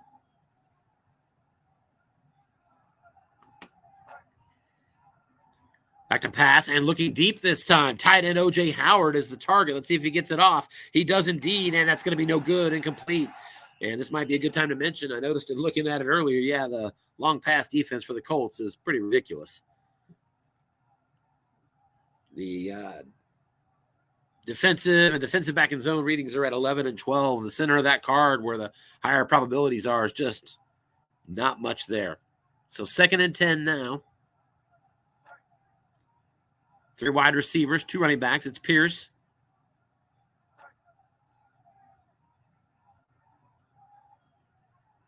Nickel blitz here from the Colts.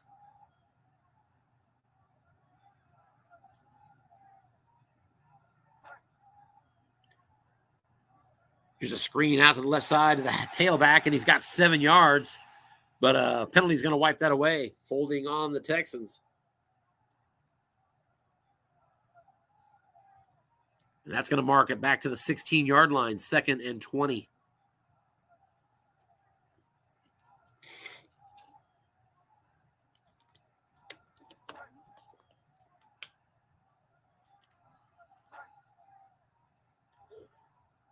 Texans stay in their base 2 tight end set on the long yardage position.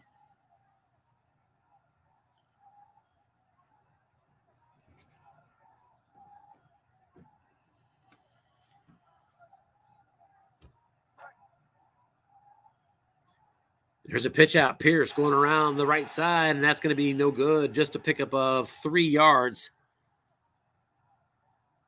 Jordan Akins, tight end, could not make the block there. And that's 3rd and 17. Colts are going to bring out the deep dime, 3-2-6.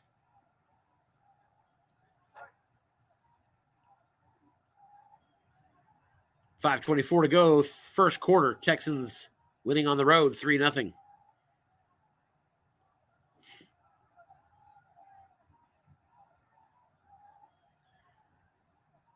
Rex Burkhead hit it tailback here on this 3rd down. And going to be aggressive, looking deep, going to Jordan Akins. To the defensive card it goes, and that's going to be incomplete. I mentioned that middle of that defensive card, a long pass, not very good. He did hit the receiver, but Jordan Akins only has a couple of completions, couldn't hit it. 4th down, Texans are going to punt away from their 19.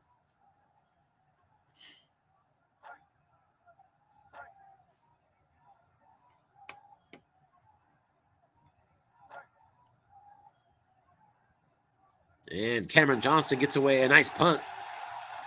50-yarder fielded at the 31-yard line by Indianapolis. Just a 4-yard return, and the Colts will begin this series 1st and 10 from their own 35.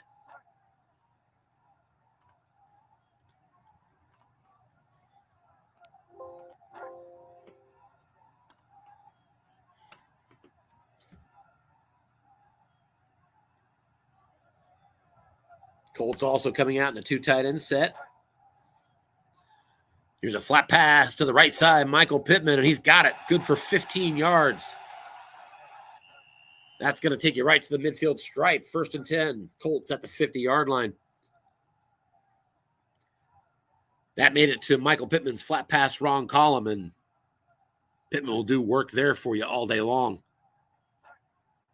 Matt Ryan remains perfect for 4. But the Colts down 3-0.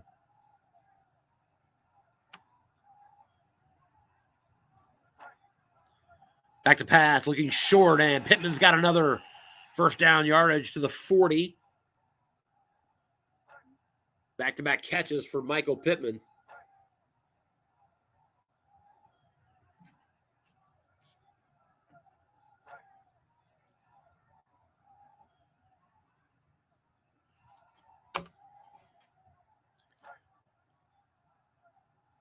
There's an off tackle, Zach Moss, and he's going to get 4 yards.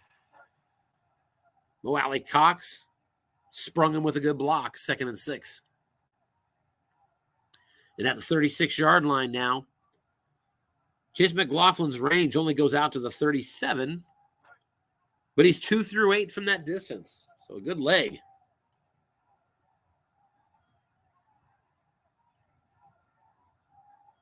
Three wide receiver, 2 running back set Short yardage defense and indeed an off tackle, and it's going to be a pickup of just 3 yards. Jonathan Taylor was sprung by Quentin Nelson, who beat the white die, but with a linebacker in zone. Just a short gain. It's 3rd and 3 now at the Houston 33.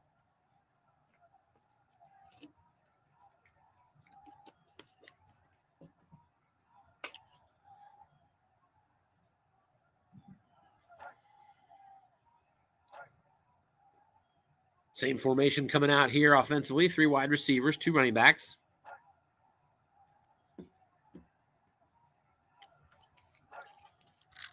Here's a run up the middle. Jonathan Taylor, and he's brought down right away. There is a penalty, and it's actually a dead ball foul against the offense.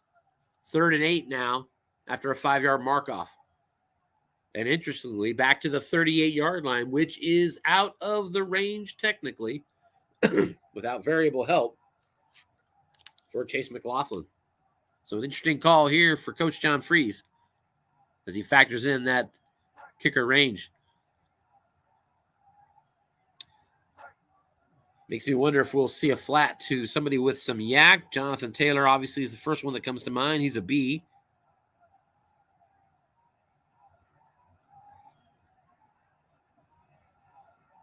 Michael Pittman would be next at a C. Big 3rd and 8 here. 4-2-5 defense for the Texans.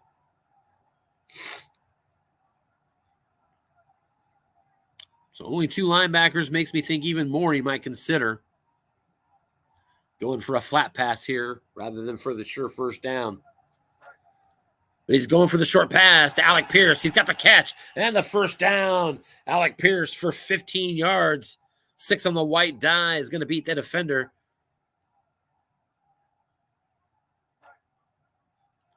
Jonathan Owens couldn't make the stop. And the Colts now 1st and 10 at the 23. Zach Moss now in at tailback. Blocking back set. Short yardage defense, but a flat pass to Kylan Grayson, and he's got himself a catch, but just 3 yards. Grayson had a flat pass wrong opportunity on his card. And other than the incompletion, got the worst roll possible.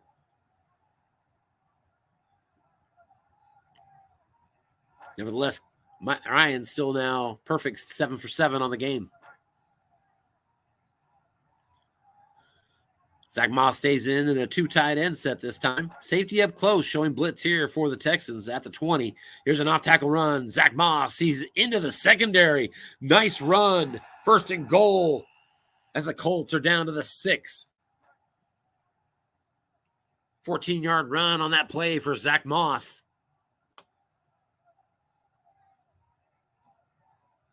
And the Colts have a 1st and goal. Zach Moss gets a breather. Jonathan Taylor now in. Same 2 tight end set.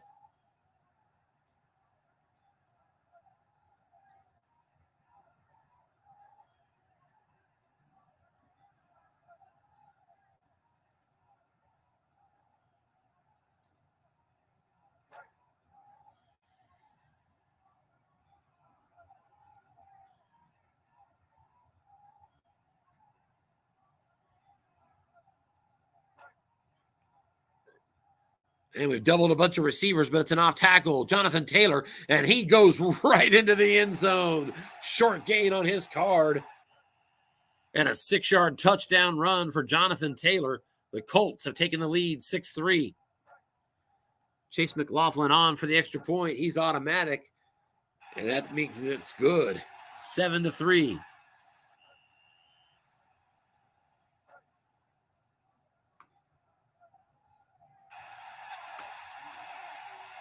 Ensuing kickoff is a touchback, and the Texans will take over 1st and 10 at their own 25.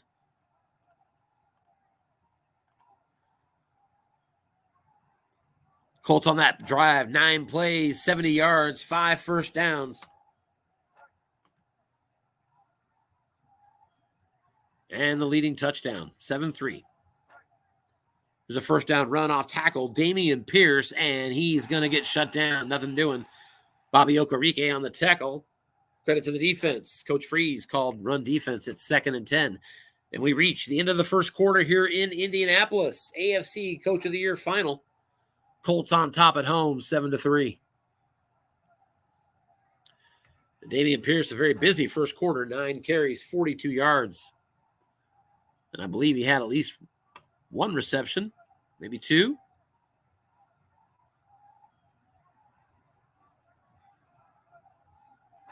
Actually, he has the only 2 catches on the day for the Texans. Back to pass, looking short.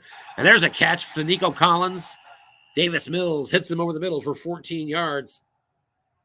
Texans 1st and 10 now at their own 39.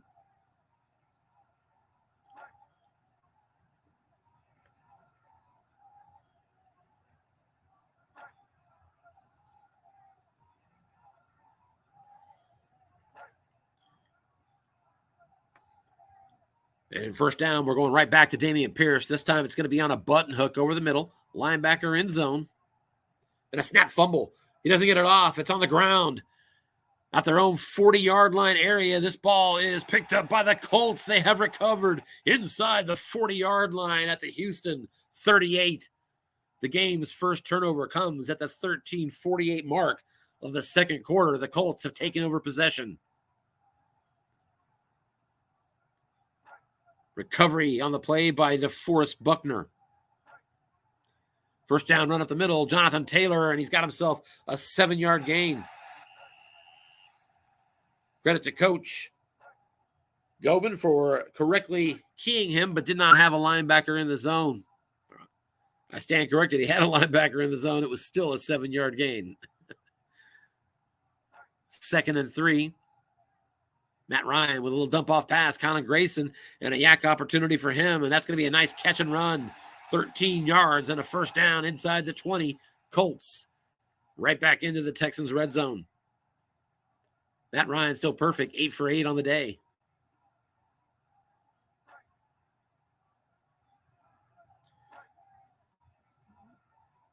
Colts in a 2 tight end set. Texan safety, now that he's free, up close showing blitz, but it's a short yardage run call and indeed an off-tackle run to Taylor. So good call here from Coach Gobin.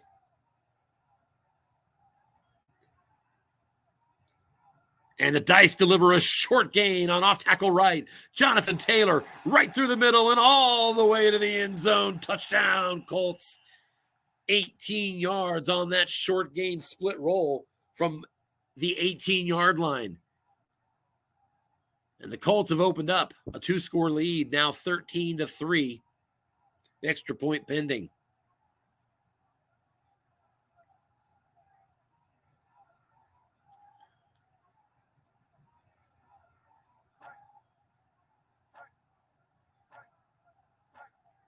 Jason McLaughlin lines it up. He's perfect as always. Indianapolis 14, Houston 3. The ensuing kickoff goes deep, and I think we'll have it down there. Best kick return possibilities of +50, so I would think you're going to down it when you're that deep. Uh-oh, I might be frozen.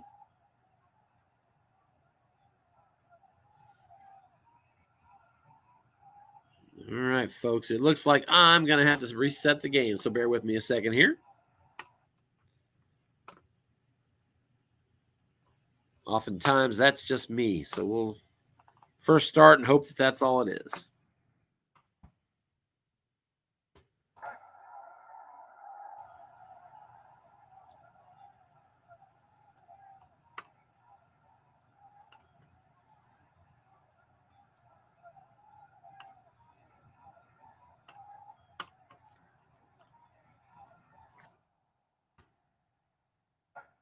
All right, we are back.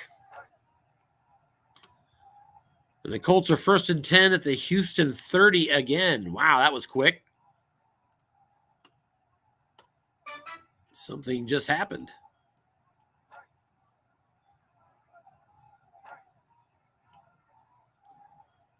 Flat pass for 5 yards. Colts are going to have 2nd and 5 at the 25.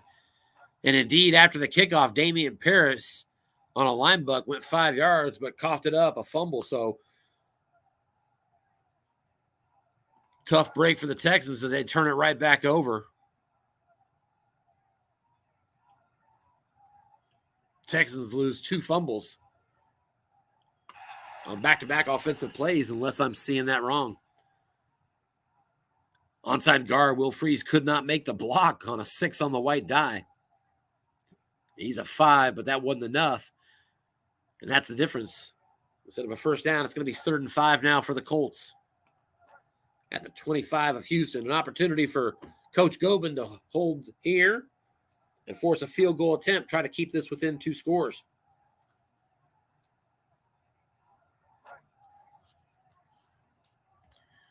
Jonathan Taylor run up the middle, and he's going to be stopped. Containment on the play was the difference. He didn't get the first down because of it, and it's 4th and 2 at the 22. And from right here, Chase McLaughlin should be 2-10. I stand corrected. He is 2-9. Variable could drop it back to 2-8 and 12. 4th and 2. So let's see what Coach Freeze has in mind. It's pretty good field goal odds, but anytime it's 2 or less, you got to think about it. And the Colts do have a quartet of 5-rated run blockers out in front. So they got the Hogs to go at it if they want. As well, they have a pretty good flat pass quarterback. And indeed, they'll go for it. Pro set formation here. Coach Freeze is going to be aggressive. 4-3 here from the Texans.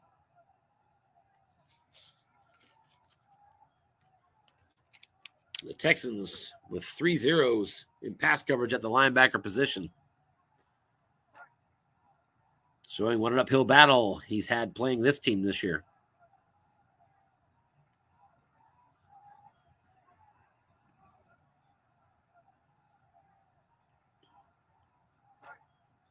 Fourth and 2, it's a run up the middle. Jonathan Taylor, and to the defensive car we go, and Taylor is right into the secondary. Pickup of at least 14. There's an injury.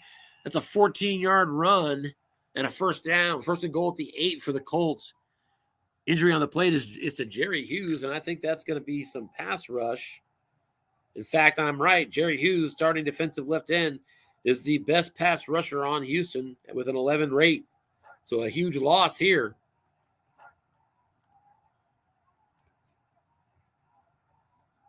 Jerry Hughes out for the rest of the game. Colts now first and goal from the 8. Off tackle run, Zach Moss, and he's going to lose a yard. Nice key from Coach Gobin there. Second and goal of the 9.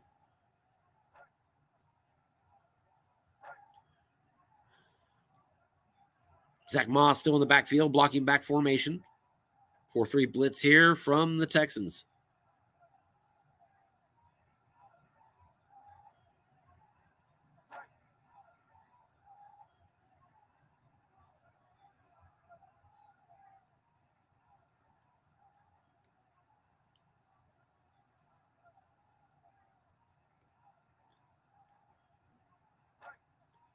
And Coach John Freeze dials up a pass. Back to pass, looking short to Paris Campbell. That's no good. Nice double team from Coach Gobin from the linebacker. Colts coach salutes the opponent on a nice call. It's 3rd and goal from the 9. And that, by the way, Matt Ryan's first miss of the day. He's 9 for 10. So big 3rd and goal coming up here. Both teams 1 for 3 on 3rd down so far. From the 9-yard line, Matt Ryan in the shotgun. There are no running backs on the field. Tight end Jelani Woods is right beside him. 3 wide receivers. Texans showing a 4-2-5 blitz.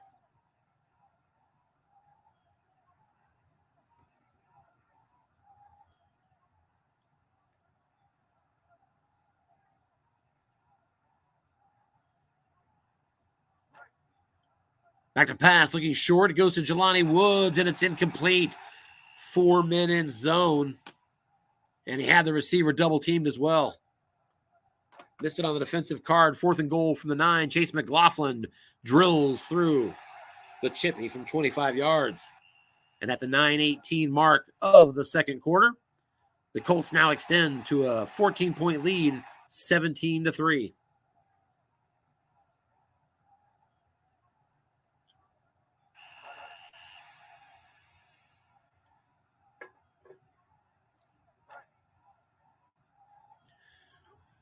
Another touchback there from McLaughlin, and the Texans begin from the 25. Texans had such a good first possession, going 11 plays and 4 first downs, but their next 3 possessions got just 2 first downs. They've sort of slowed offensively.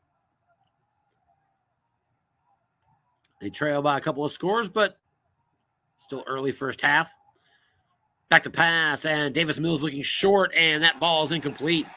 Pass intended for Jordan Akins, and big credit there, defensive coach. Freeze had him double teamed. 2nd and 10. And whereas Matt Ryan hit his first 9 passes, Davis Mills is 3 for 8.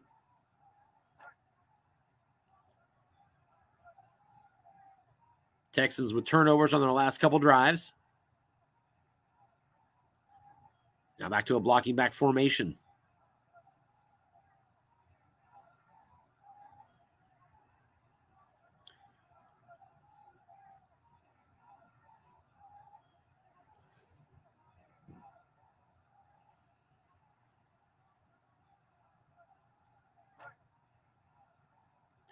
And a quick pass over the middle, button hook to the tailback, and Pierce is incomplete. Can't bring it in. Davis Mills can't hit that on his flat pass column, and it's 3rd down and 10. Pierce is out. Rex Burkhead is in.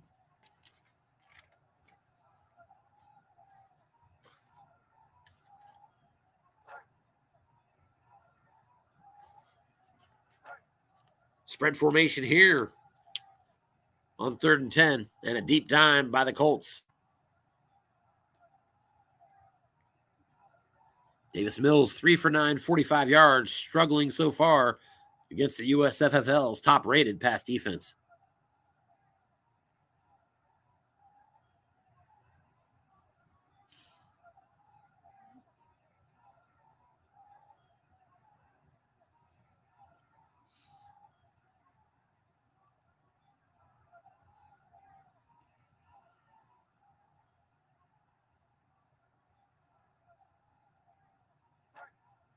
And the play call's finally in. Back to pass. He was looking short, but a sack. DeForest Buckner with a 10-yard drop of the Houston quarterback, and it's 4th and 20. Texans punting from their 15.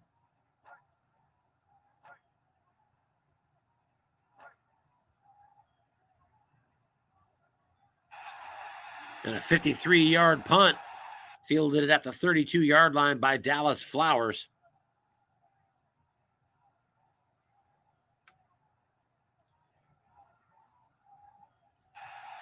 And he's brought down immediately. Halfway through the second quarter, Indianapolis up 17-13, and they've got possession again at their own 32.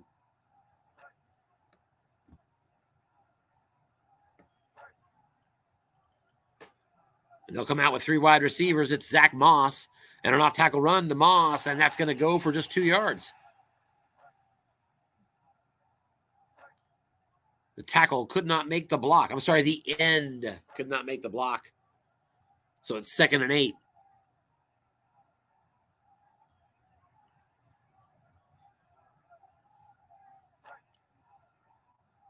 Zach Moss again, off tackle, right side. And this time Moss has got it. First down carry out across the 45. Actually across the 50 and down to the 46 of Houston. As Snake Eyes comes up for Zach Moss on the short game chart, a 20-yard run. And just that fast, the Colts right back into Texans territory. 3rd time in a row, off tackle, Moss, right side, and he's right back into the secondary, another short gain. Defense called run, but it went to the defensive card, and it did not matter. Zach Moss with another big run here of 15. And it's 1st and 10 at the Houston 31.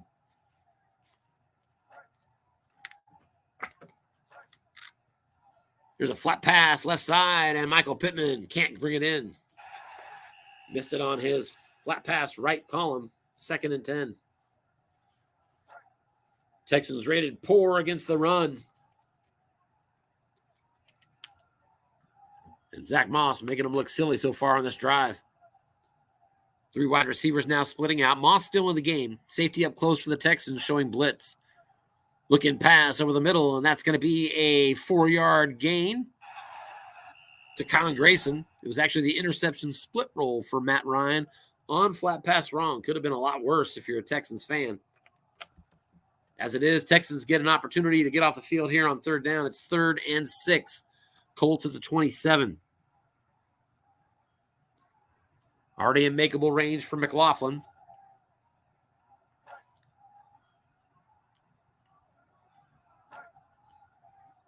Three wide receivers split out here. Running back in the backfield, Deion Jackson on this play. Texans in a nickel.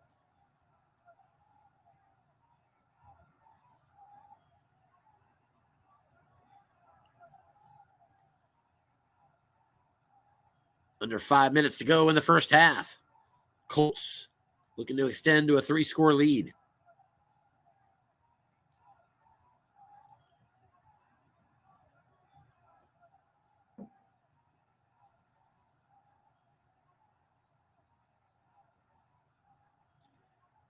Coach Freeze taking his time on the play call again.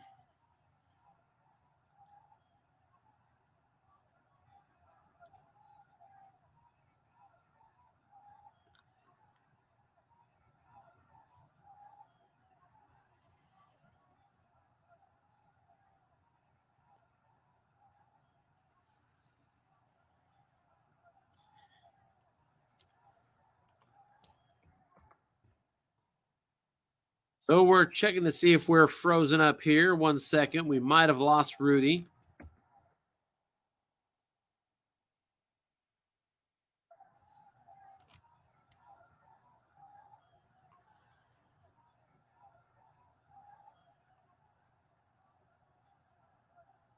And it would appear that we have. So we are probably going to have a short delay here. Just before halftime, 4:48 to go. Colts are already up 17-3. And they're facing a 3rd and 6 at the 27 of Houston.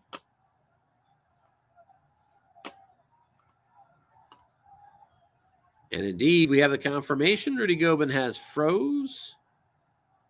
And they're going to have to set up a new game.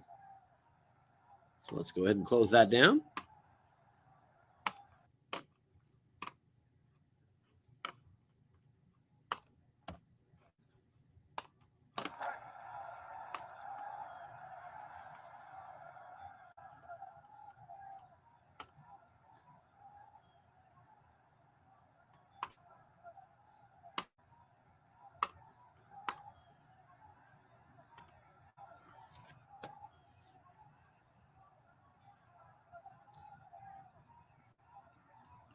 Should be up and running again here in a minute or two, waiting on the new game number.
For those who may not be looking, the coaches are confirming that new game number is coming. And we have it now.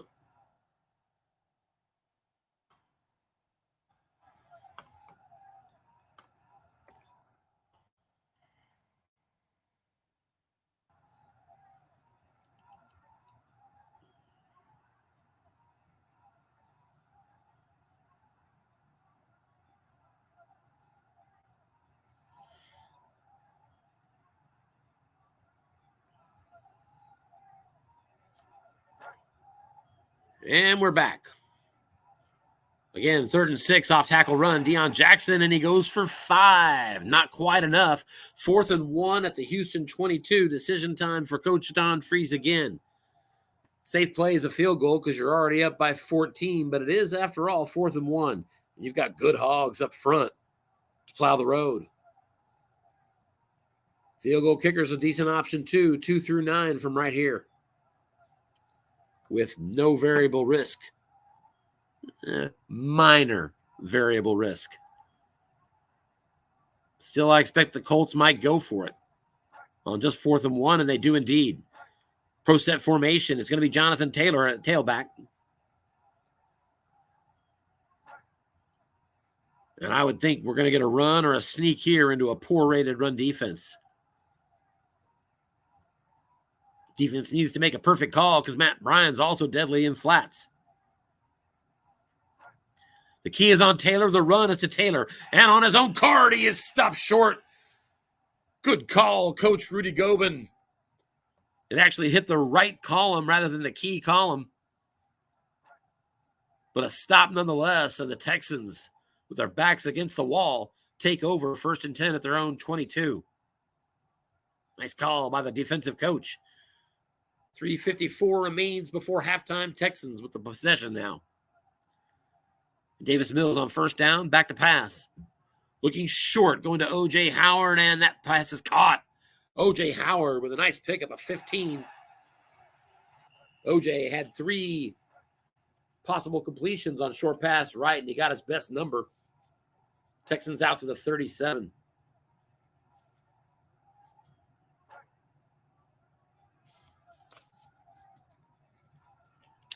Two tight ends set here. Pierce in the deep eye. There's a pitch out to Pierce. Going to try to get around the left edge, and Pierce is going to be brought down after just a 3-yard gain. Tackled out of bounds, so it stops the clock. Texans 2nd and 7 at the Houston 40. Clock draining down to 3:18 and counting.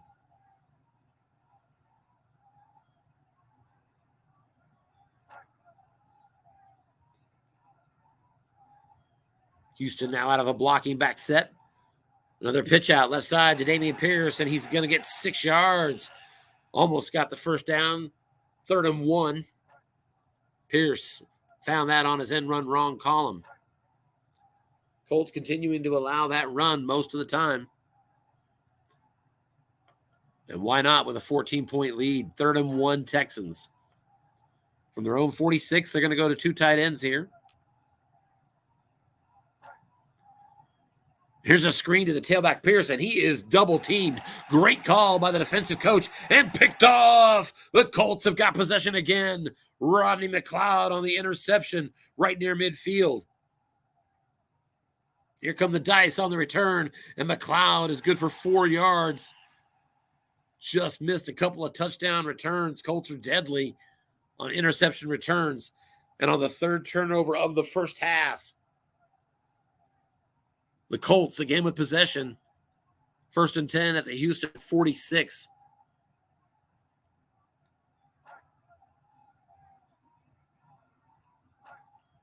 Davis Mills, 4 of 11, 60 yards, and that pick. Colts still only up by 14 after that 4th down and 1 failed a moment ago. They're at the Houston 46. Defense looking run. Back to pass. Short. Matt Ryan, no good. Trying to hit Alec Pierce. Out on the left side. Says he was wide open. But Matt Ryan missed him. 2nd and 10.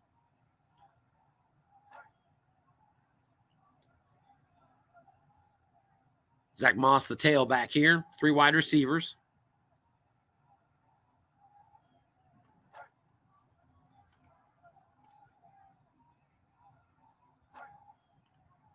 Off tackle to Zach Moss, and that's going to go for nothing. Off tackle to the right side. The guard needed a 6 run block rating. Colts are good, but not that good. 3rd down and 10. Deion Jackson now in at tailback. Stand corrected. Formation hasn't been picked. Looking at the default, we have reached the 2-minute warning here in Indy. Colts are up at home 17-3. And they've got a big 3rd and 10 coming up here just inside of Houston territory. Live USFFL action on a Saturday night. Just a reminder, we got another broadcast in the morning scheduled. NFC Wildcard action, Detroit Lions on the road to face the 2-seeded Green Bay Packers. Now the Colts are out of the huddle. 4 wide receivers are on the field, plus the tight end Jelani Woods behind Matt Ryan. 3-2-6 deep dime from the Texans.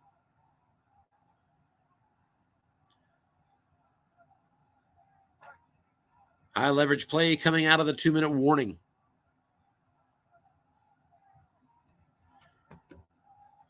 Now I'm reminded on 3rd and 10 about that injury to Jerry Hughes. Be a nice weapon to have on the field right here, but a sack nonetheless. Texans get through. It's Rasheem Green and an 8-yard loss. And we'll see if either team wants to call a timeout here. And indeed, the Texans will stop the clock. The Colts are going to have to punt on 4th and 18 from their own 46.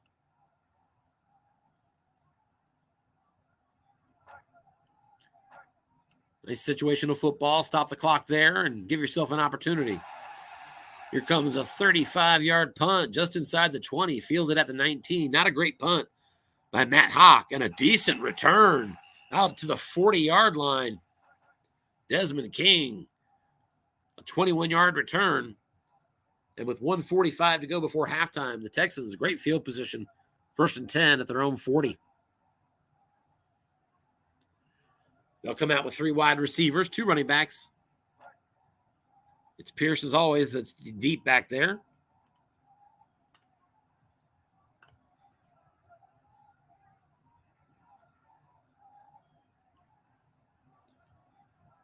Colts out of the nickel. Back to pass. Davis Mills looking deep. He's going to Jordan Akins, and actually it's going to be incomplete. Just missed the long gain on his card. 2nd down and 10.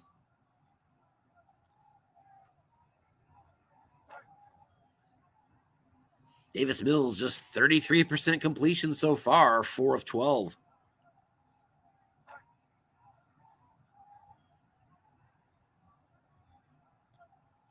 Colts stay in the nickel. Here's a flat pass. Man in zone. Going to Chris Moore, and no good. It's incomplete. That went on the defensive card. Colts pass defensive card, not that great in the flats, really. But found the open spot there. Texans are 3rd and 10 at their own 40. They're going to go full spread formation here. Coach Rudy Gobin with Mills out of the shotgun and Rex Burkhead beside him.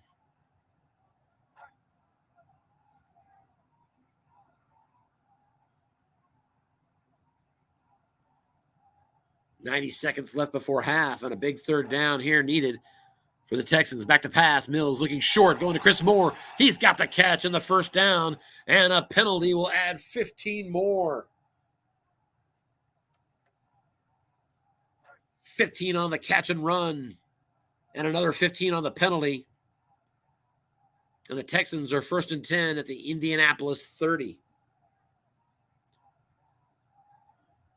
Just the 5th completion of the game now for Davis Mills. Receiver got out of bounds, stopping the clock, 1:22 remaining. Texans 3 wide receivers, 2 running backs. Nickel again here by the Colts. Safety's not showing as much blitz on either side of the game here as compared to the earlier action we had.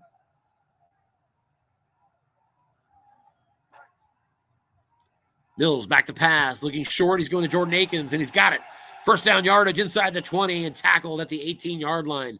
He does not get out of bounds, so let's see what Coach Gobin wants to do with the clock. I might let it run. He's going to go hurry up, and that gets it down to exactly 60 seconds left in the first half. Texans now in the Indianapolis red zone. 1st and 10 at their 18.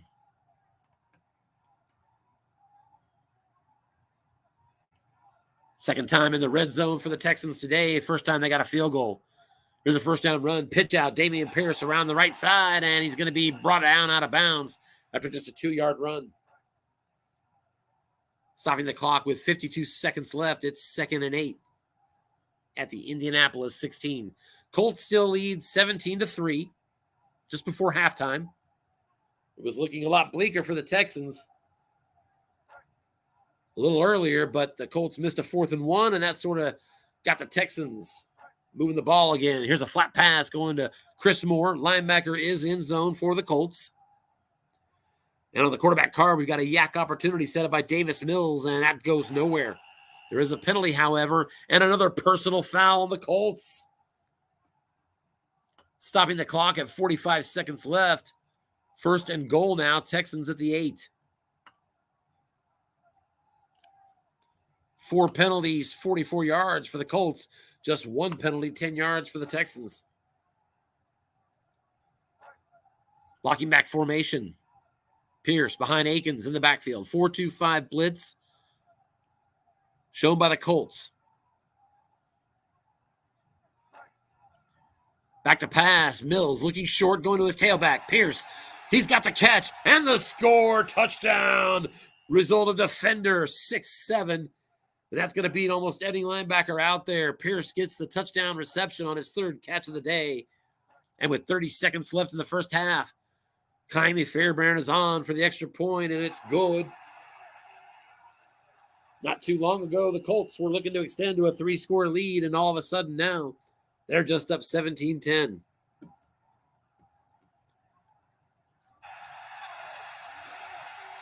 There's a nice kick return there. Dallas Flowers again, this one out to the 40-yard line. So great field position for the Colts, but with just 22 seconds remaining.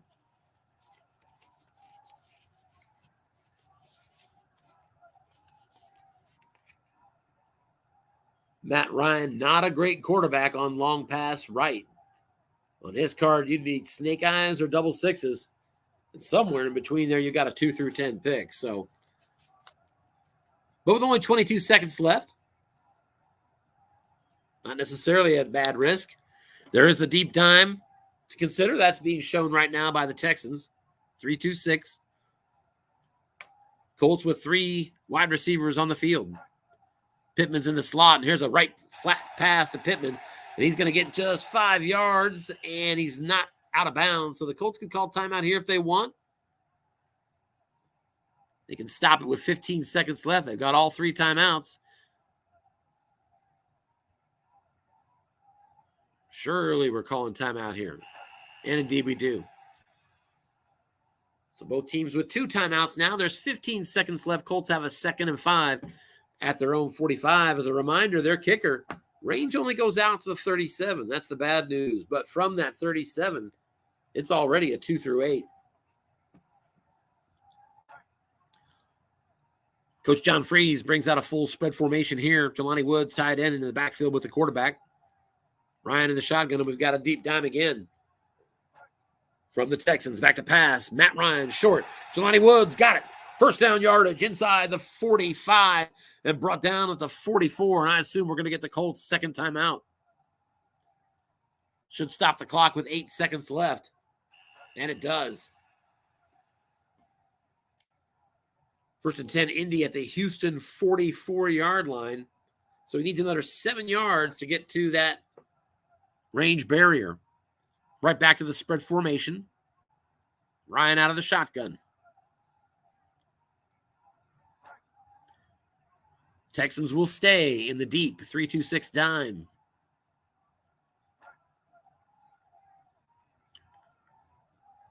Big play with just 8 seconds left in the first half. Back to pass. Matt Ryan looking short and no good. Ashton Doolin could not make the catch. So it's 2nd and 10 at the 44. Only 1 second remains. So that other timeout's going to sit there and do nothing really for Indy. They can't kick a field goal from here. There's no variable that's going to give them a +7, to my knowledge. And they must agree as Coach John Freeze is coming out with a spread formation. 4 wide receivers on the field. Granson back in the backfield too. Back to pass, looking deep and no good, incomplete. There are no flags. And that's going to bring up halftime. Houston with a decent comeback and a nice stand defensively in their territory has stayed in the game. The Colts are on top at halftime, 17-10. Looks like the coaches are telling us we're going to have a 2-minute break at halftime. Chance to look at the score here for a moment. Indianapolis, 110 yards rushing on the ground. The Texans, just about half that at 58. Total yards, Indianapolis has outgained the Texans 189-137. Neither team is perfect in the red zone so far. The Texans have the game's only 3 turnovers. And really, when you look at it through that lens, you're the Houston Texans. You had 3 turnovers in the first half to none, and somehow you're only down 17-10. Really, I think at that point, that's about as good as you can hope for.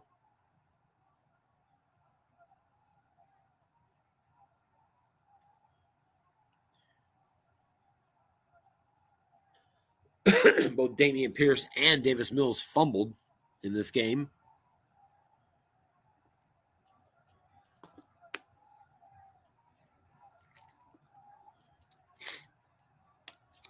Got a comment there from the Colts coach acknowledging that he thinks maybe he should have gone for it on that 4th and 1. It was indeed the turning point, I think, of the first half, in so much as it has gone a long way to keep the Texans back in the game. Now down only 7. They do have to kick off second half here to the Colts. And it looks like we're ready to go. Second half kick is off, and Isaiah Rodgers, a nice return out to the 30, and the Colts will set up possession right there.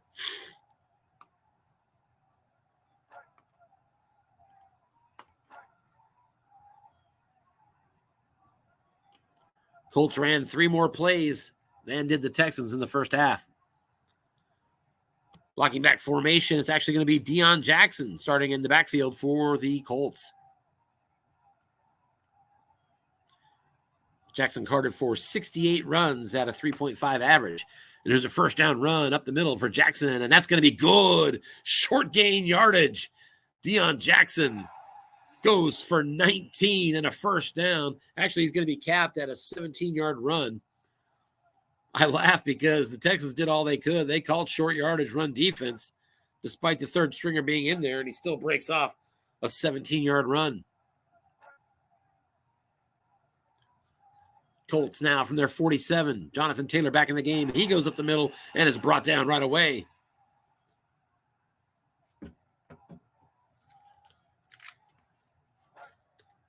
Houston tackle Roy Lopez brings him down at 2nd and 10. Taylor still at tailback, blocking back set.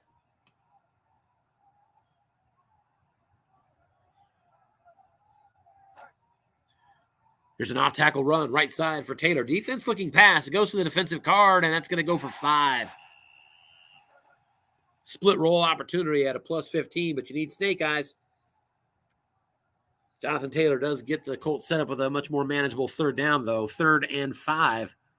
Now in Houston territory at the 48. And Coach John Freeze is going to bring out 3 wide receivers, 2 running back. It's still Jonathan Taylor.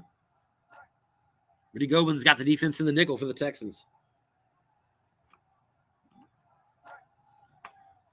Flat pass going to the left side. Paris Campbell, and a yak opportunity there for him. And Paris Campbell's got first down yardage. Matt Ryan gave him a +2 boost, and Paris Campbell Despite a D-rated yak, got 4 more on top of that. Needed 5, got 6, and the Colts moved the sticks. 1st and 10 now at the Houston 42. 2 tight ends set. Jonathan Taylor in the deep eye. Defense looks past. It's a run up the middle, and Taylor right through the secondary inside the 20 and brought down at the 14-yard line. Snake eyes linebuck nets Jonathan Taylor a 28-yard burst up the middle. And the Colts are in business in the red zone again, 1st and 10 at the Houston 14. Colts have used Jonathan Taylor's runs judiciously, 12 carries, 84 yards, and 2 rushing touchdowns. He'll stay in the game here, blocking back set. Safety up close, showing blitz now. No long zone to protect. Defense looks past. It's an off-tackle run, and then Taylor brought to the ground right away. Rasheem Green on the tackle. Taylor hit the 5 on his card, 2nd and 10.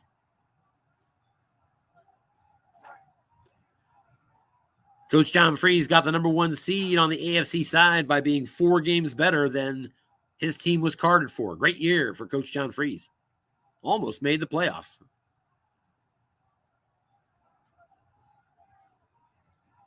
And in the end, unless I'm mistaken, it was the Texans that kept him from doing it. Off tackle, Deion Jackson, and he's also going to roll the 5 on his card. Back-to-back runs. Hitting a sinkhole on the wrong column for the Colts, and it's 3rd down and 10 at the Houston 14.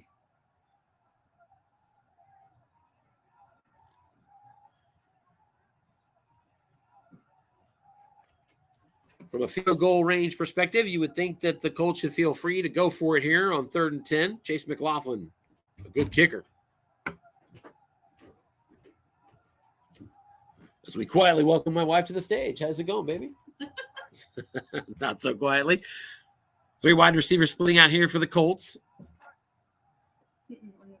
Okay. Ooh, thank you. Nice. Coach Gobin's going to present a nickel defense here.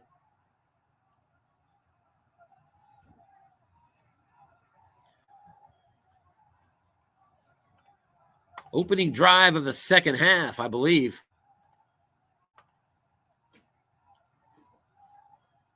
Eighth play of the drive. And on 3rd and 10, back to pass. Matt Ryan looking short to Paris Campbell, and it's incomplete. Campbell was double-teamed on the play, so nice call there, Coach Gobin. And that's going to force a field goal attempt. Chase McLaughlin on the field. Going to line up a 31-yarder. Should be a 2 through 9. Pretty good odds. He lines it up. The kick is up, and it's no good.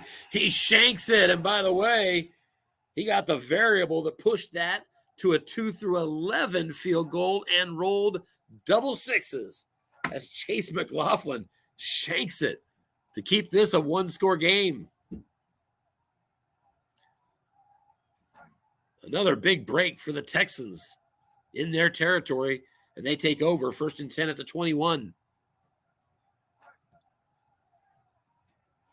First down pass, looking short and no good. Davis Mills was looking to fill up Dorsett. Couldn't find it on his card, 2nd and 10. Texans bringing out 3 wide receivers here. Colts in the nickel.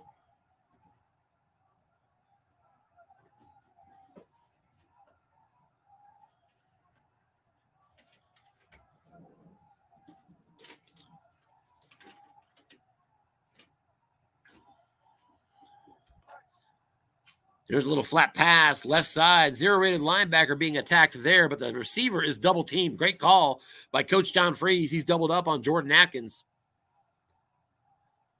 So that's going to push a second man in the zone, too, to cover up on that 0 linebacker. Great call on 2nd and 10 by the defense, waiting on the dice.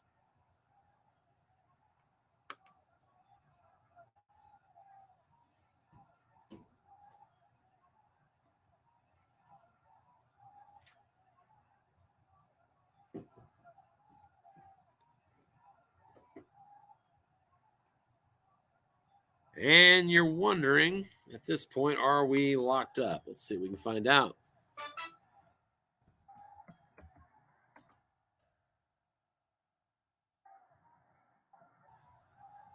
It looks like we're probably going to have to set up again here. So let's recap where we are. Yep, looks like it's probably Rudy that we're looking for here.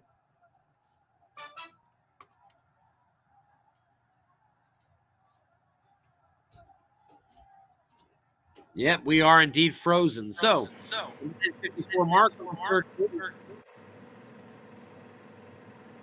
Hi, Tim.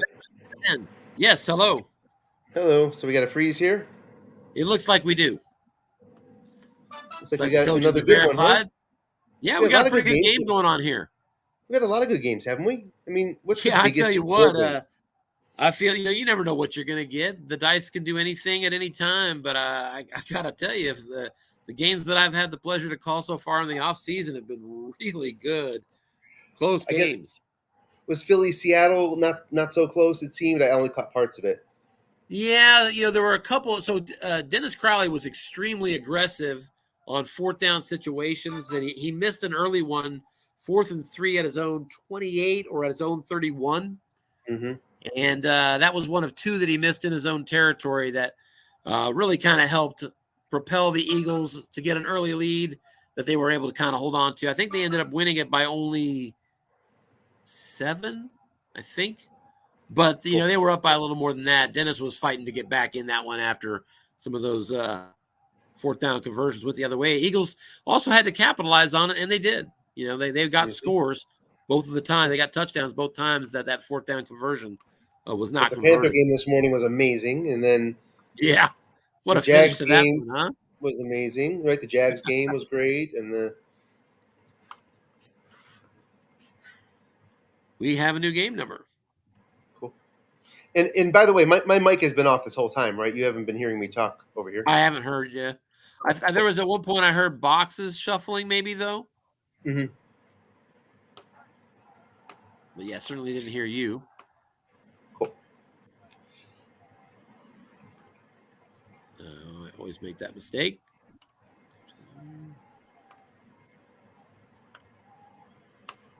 Remember, you don't even need to do that. You can just do it local. Oh, really? Yep. And it'll still go. It'll still go to the league manager. It'll still do all that. It gives you you lose no functionality. You know what? I don't think I have the right game number after all, because this game number is 70654 and scheduled games is at 652. Try it though, because it's edited, Tim. It's edited, right. So he may have just edited it into that number. Yeah. Look at you. I would have never guessed that. You and I have a 30-second conversation. I learned 2 new things. 4th and 10, and we have a punt. Oh, and a terrible 12-yard punt. What am I looking at? That doesn't look 12-yard bounce. 12-yard bounce on a 49-yard punt. Okay, good enough. So the Colts, thank you. The Colts made a defensive stop there, forced the Texans to punt. And a nice punt from Cameron Johnson. Colts now with the ball 1st and 10 at their own 18.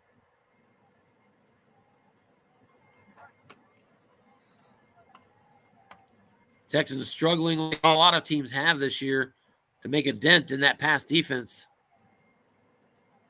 Ooh. What do we have here? We have a hitch to Michael Pittman, and he has got a long gain across the 50-yard line, pickup of 34. That was a 6 on the white die that took a flat pass to the zero-man column. You follow that up with snake eyes, and you're in business, and Pittman goes off for a 34-yard gain across midfield now at the Houston 48. That's where the home team is supposed to get the advantage, right? But he rolls the 7, which is barely an advantage on the long gain chart. The odds were well in his favor for a breakaway, though. Yep. Back to pass again on 1st down, short and no good. Alec Pierce couldn't make the catch. Matt Ryan missed it on his card at 2nd and 10. 8:06 left in the third quarter.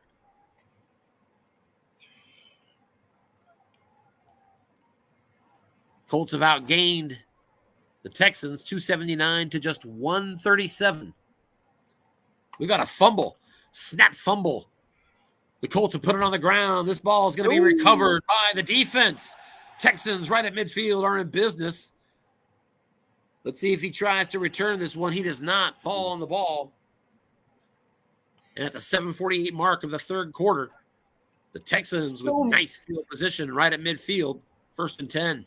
So many excessively low snap fumbles this year, to the point where they didn't make sense, if you remember from the interview with Glenn back in August. But Matt Ryan's is elevated at 8.9, and there you see 8.9 versus 4 on the scroll.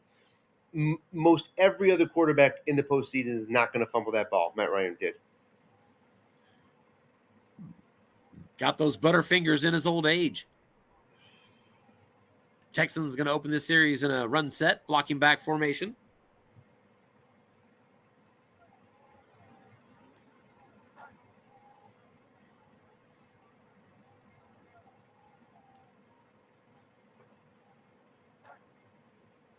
Here's a pitch out left side. Pierce going for the corner, and he's going to get 5 yards. 6 on the white die, beats the defensive end. That's the 3rd time today against Yannick Ngakoue.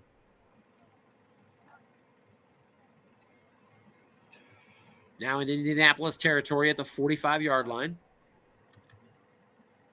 Pierce hasn't been breaking away a lot, but he's steady, 4.5 per carry. Back to pass. The blitz is on. He gets it off, going deep, and that ball's intercepted. Intercepted by the Colts at their own 16-yard line. Julian Blackman. Davis Mills hits his interception split roll on a 2 through 10. What a nice car that is. The interception return had touchdown possibilities, but he's brought down right away. Nevertheless, the Colts, just after giving up the first turnover for them in the game, force a 4th turnover on the Texans. And the Colts take over at their own 16. Boy, Davis Mills, just 8 of 21, 94 yards, a tutty, and 2 picks. Colts have been doing that to a lot of teams this year. Run up the middle, and Jonathan Taylor's got 3. 6 on the white die, the only reason that the center couldn't make the block. Ryan Kelly, one of the big hogs up there.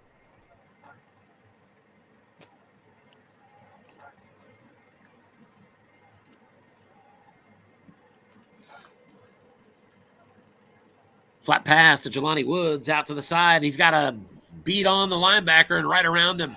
1st down yardage. 14-yard pickup out to the 33. What a tough matchup for Houston's defense. A great flat passer, 4-3 in all zeros. Yep. And then you're a poor run defense, and you've got all these hogs up there for Indianapolis, and several good running backs run up the middle, and right on cue, Jonathan Taylor right through those linebackers and into the secondary. There is a penalty, and that's going to wipe away a 16-yard run for Jonathan Taylor, holding on the offense. And a big break for the Texans as they continue to try to stay in the game here despite 4 turnovers.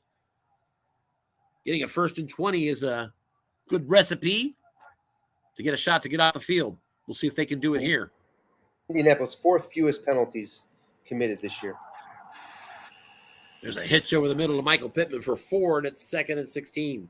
So you say the Colts are low on getting penalties? 4th fewest in the league this year. Well, I know they're losing that battle in this game. Just 1 penalty for 10 yards for the Texans, 5 and 54 for the Colts. And Houston just the 7th. But they're both good. Here's an off tackle, Jonathan Taylor, and he's good for 4. His 15th carry of the game, 3rd and 12 now. Colts from their 31. They'll go to the spread formation, and Deion Jackson is your halfback.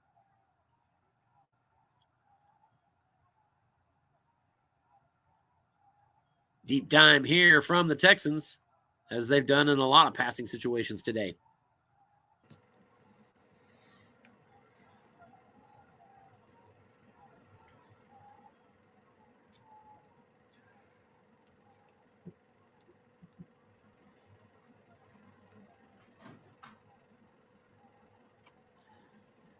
I don't think either team's been very good on 3rd downs today. 2 of 7 for Houston, 2 of 8 for Indianapolis. Similar, and frankly, a little better than I thought.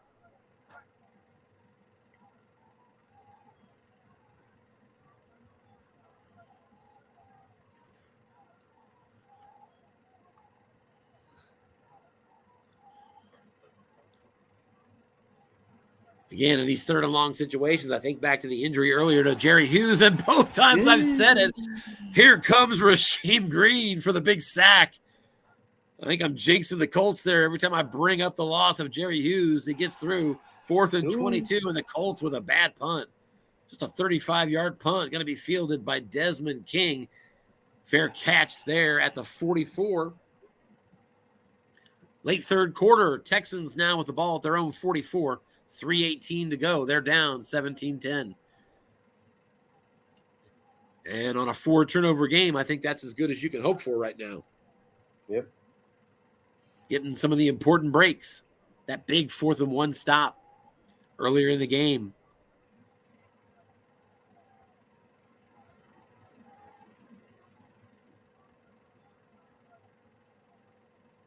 Texans come out to start this possession with a blocking back set.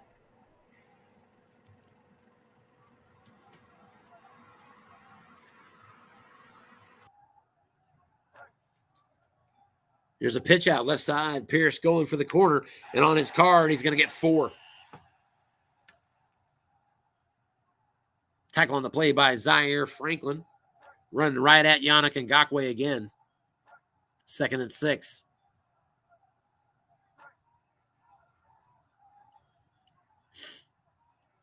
Second tight end in the game now, O.J. Howard. 2 tight end set. Here's a slant over the middle to Jordan Akins, and it's going to be for 7 and a first down. Linebackers were blitzing. That zone was empty, but on Davis Mills' card, he gets +7. Move the sticks.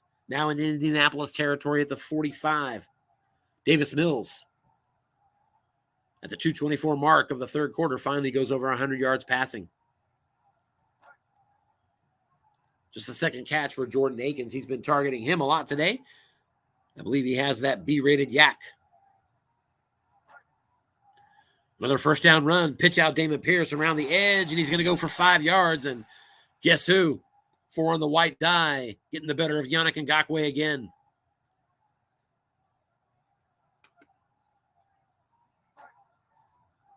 Second and 5 now at the Indianapolis 40.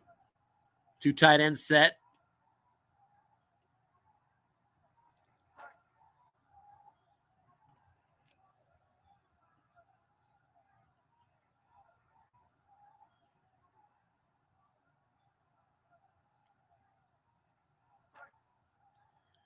Here comes a button hook to the tailback. Pierce out of the backfield over the middle, and it's going to be a receiver opportunity for Pierce, and he cannot convert.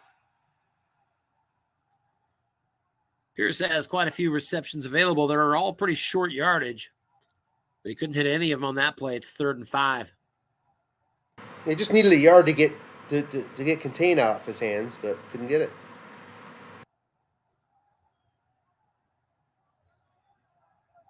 Field goal range for Houston goes out to the 39 at a 2 through 7, so he's close. Pitch out, Damian Pierce. Left side, defense gets past. Pierce on his card. Shut down right away. Zaire Franklin again on the tackle as Pierce hits a 5 on his card. 4th and 5 at the Indianapolis 40. I don't know. I think you got to go for it. You would need a +1 variable. It would be a 2 through 7, but you don't want to count on the variable. He's going to punt. What do you think, Anthony? Well, I haven't watched the whole game, but it feels like it's kind of ball possession, field possession sort of game. Yeah. So I get it. Here's a coffin corner. It looks really good, but it gets into the corner of the end zone, and that's going to bring it back out on a touchback. Colts 1st and 10 at their 20. Yeah, that's not what he wanted. Yeah, I think also if you think about it, going to the fourth quarter, a field goal, low odds. But if you go for it there, he doesn't need that much for a field goal if you miss it. And then you're down by 2 scores. Here's a look-in pass to Jelani Woods. And Woods beats the linebacker of the Texans. That's good for 17 yards out across the 35 to the 37. Fourth catch of the game, I think, and it is for Jelani Woods. And in one play, he's 3 yards away from where the fourth down would have snapped. Indeed, he is. Texans bringing the safety up close now, showing blitz. Here's an off-tackle run to Zach Moss. He is key, but nobody in the zone, so it goes to his right column, and Zach Moss makes that pay off with a short gain on right. 11-yard run out near midfield, brought down at the 48 as we reach the end of the third quarter here in Indianapolis. The Colts near midfield with the ball, still clinging to that 7-point lead.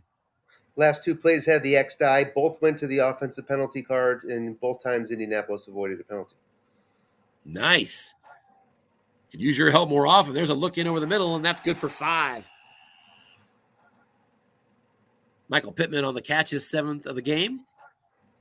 I would love to see the roll on the penalty cards, Tim. I would really like that. It's a wish list item for me. Yeah, I'm not seeing it. Yeah, they don't show. It's not part of the game. I wish it was. Jonathan Taylor back in the game here. 2 tight end set.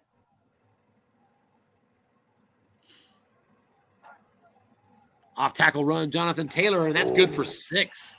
Running into a short yardage defense. Good call there by Coach Gobin. But Taylor breaks through for a first down as he approaches the century mark on the game. From the 41 now, Taylor stays in the game. Safety up close, showing blitz for the Texans.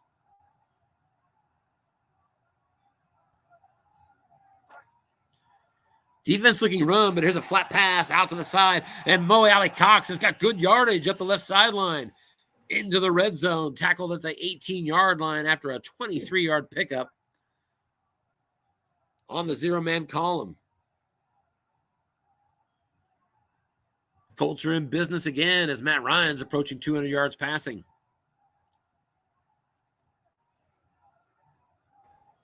Still plenty of time left, 13-12.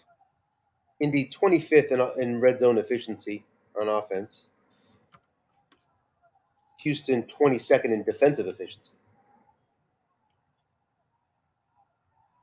Yeah, Rudy stopped him a couple times today.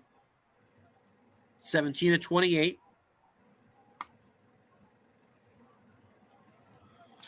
And it's possible we're frozen again.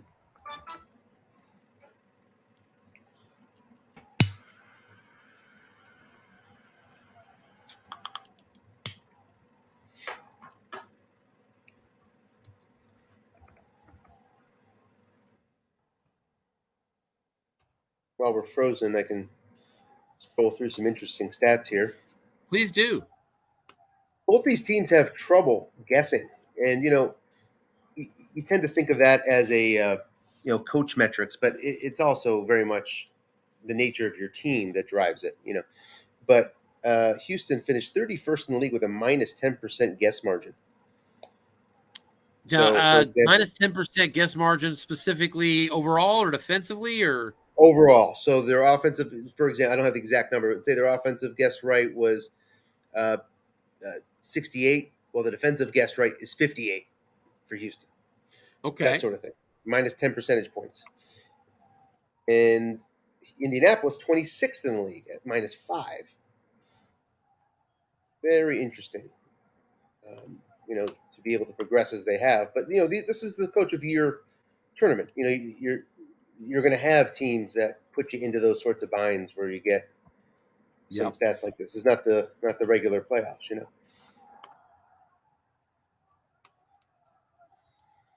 Houston also, finished 31st in double team margin. And that's them successfully calling a double team defensively or the other way around? Successfully calling. They were unsuccessful, meaning you don't want to be here at 31st in the league. It's another, it's 4th in the league in calling them, by the way. Okay. So they called 489 on defense, of the Houston defense called. So huge double teaming team. Indianapolis, very similar, 9th in the league with 426 double team. These guys like to call doubles. Posting the game number publicly, so they've got it there too. Let's get out there and take a peek.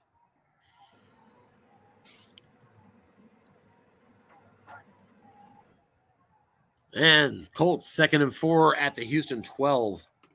I think we missed one play and a 6-yard gain.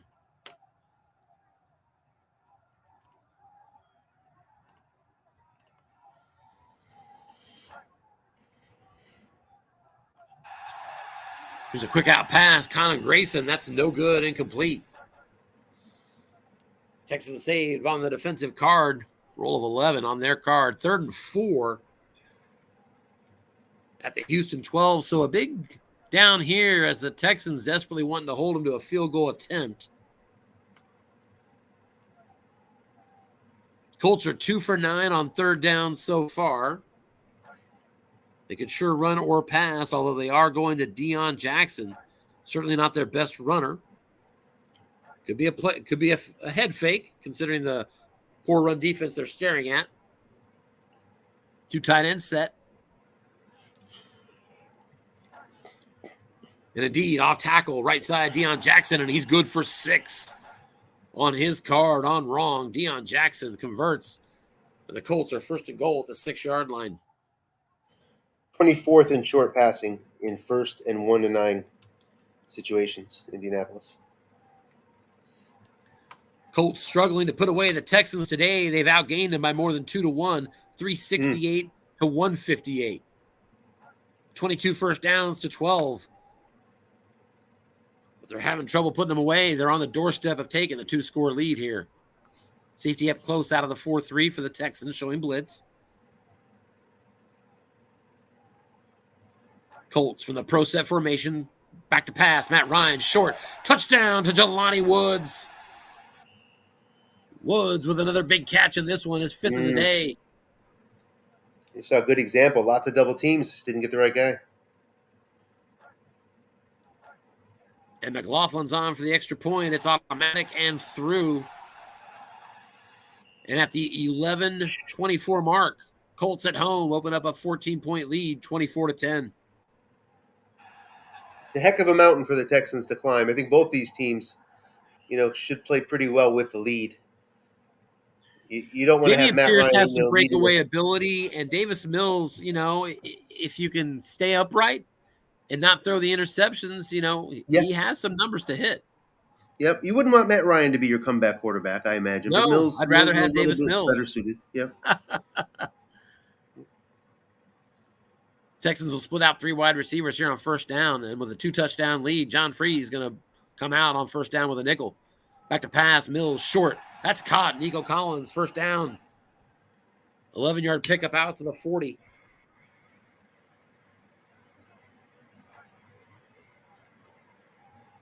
Just the 2nd catch of the game for Nico Collins. A lot of targeting from the backfield. Dameon Pierce. And here's a pitch out to Dameon Pierce. Pass defense here, going to try to get the edge, and he's going to get just 2 yards. Got that on the Colts defensive card. It's 2nd and 8.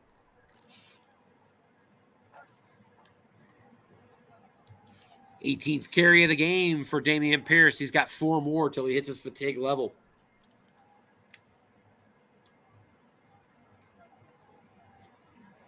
Texans again keeping 3 wide receivers on the field here.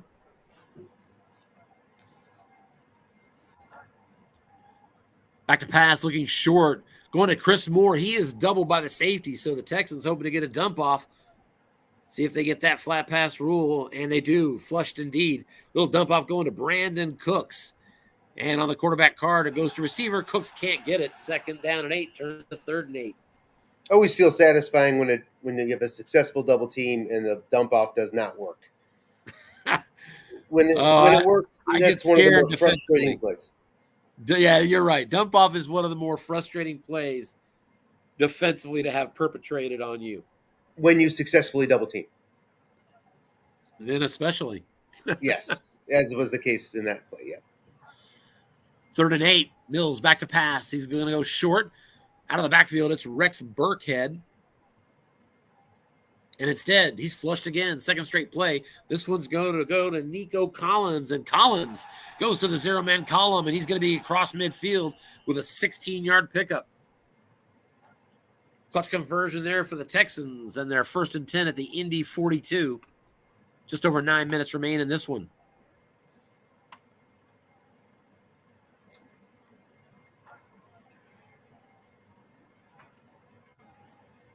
$196 yards rushing in the game, by the way, for Indianapolis.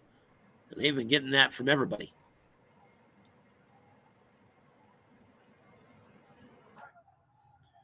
Back to pass. Mills looking deep, going to Chris Moore, and an opportunity. Defensive back in zone. It's no good and complete. 4 on the white die. Wasn't enough to beat the defender, Kenny Moore. Moore stops Moore. What a beautiful long pass column that is. Why does that say, though, defense. defensive back in zone? I'm seeing Julian Blackman as a 0. Let's see. It says Kenny Moore, 6 compared to White Roll 4. See that in the scroll? Kenny Moore was the player checked. So he must have dropped back Kenny Moore. Right First defensive back. He's got a 6 rated first defensive back. Wow. Well, it saved him there. 2nd and 10. Mills back to pass again. This one's going to be short, going to Atkins, and he's got the catch. And another first down for the Texans inside the 30. Brought down at the 29-yard line by Isaiah Rodgers. With 8:42 remaining in the 4th quarter, the Texans are in business.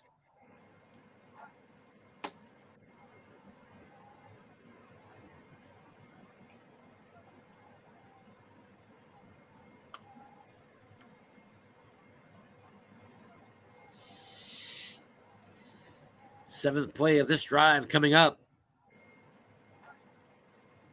Right back to Chris Moore. This time it's a sideline pass, attacking that 0-rated linebacker.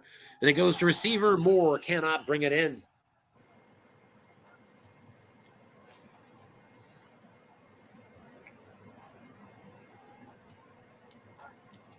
Texans haven't had a lot of luck tonight on first downs, setting up anything other than 2nd and long. They've been fighting behind the sticks all night, to the best of my recollection. They'll split out 3 wide receivers again. Mills back to pass, going short, right back to the tailback again, and Pierce has got another one. 4th catch on the day for Dameon Pierce. As he's over 50 yards receiving, and the Texans are into the red zone. Well, you're right about that. 17. First down success has been difficult for Houston. 26th in the league, and how many yards to go on 2nd down? Wow. So throughout the season, too. Yep. They'll come back in a base run set, blocking back formation. Akins in front of Pierce. Mills back to pass, looking short again. This one to Nico Collins, and it's no good and complete. Just misses it on Mills' card. It's 2nd and 10. With 7:48 to go and trailing by 14, a field goal does you no good. It's 4-down territory for Houston.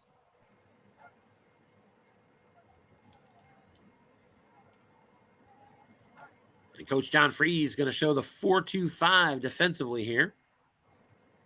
At the 17, the safety is free. Here comes a button hook over the middle, right back to the tailback, Pierce. There's a 0-rated man in the zone, but it goes to the quarterback card. Pierce has a 5-yard catch on his card on the receiver column. 3rd down and 5 now at the 12.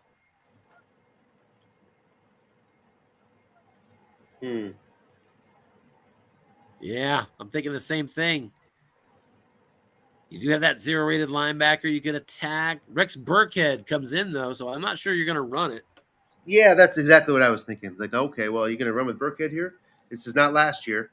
Okay, well, how many? 5. There's some opportunities there. Yeah, I'm not sure how many carries he had. He might be limited. Not containment, but low usage might be a problem, though. Yeah, it Only is. 26 rush attempts. Yeah. So spread formation here for the Texans, 4 wide receivers. The aforementioned Burkhead is the tailback. Nickel blitz coming here from John Freeze. Big 3rd and 5 for the Texans. Mills back to pass. He's looking short. The pass is going to Chris Moore, but it's going to be intercepted. Intercepted in the end zone by Rodney Thomas. And he might take that out. Anytime I'm staring at touchdowns on my chart, I'd be tempted. Probably the safe play is to just down it here. But a 5th turnover. There's so many zeros on that card too. Oh, it looks like he didn't do it. There's so many. There's a bunch of zeros, and there's that touchdown. I thought he was going to run it out because you get the 0, you get the touchback.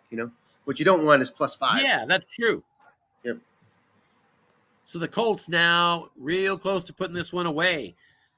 As the 5th turnover of the game, a 3rd interception from Mills is giving them possession again. Here's a slant over the middle. Mo Alley Cox has got the catch. He's got the first down. 10-yard pickup out to the 30. And the clock starting to drain and become Houston's enemy, 6:18 and counting.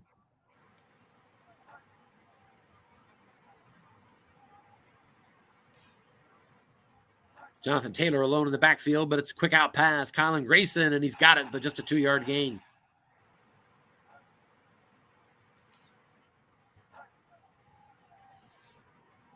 Second and 8 for the Colts. There's a key and a good one up the middle to Jonathan Taylor. He's going to lose a couple. Nice call there by Coach Gobin. And it's 3rd and 10. Colts from their 30.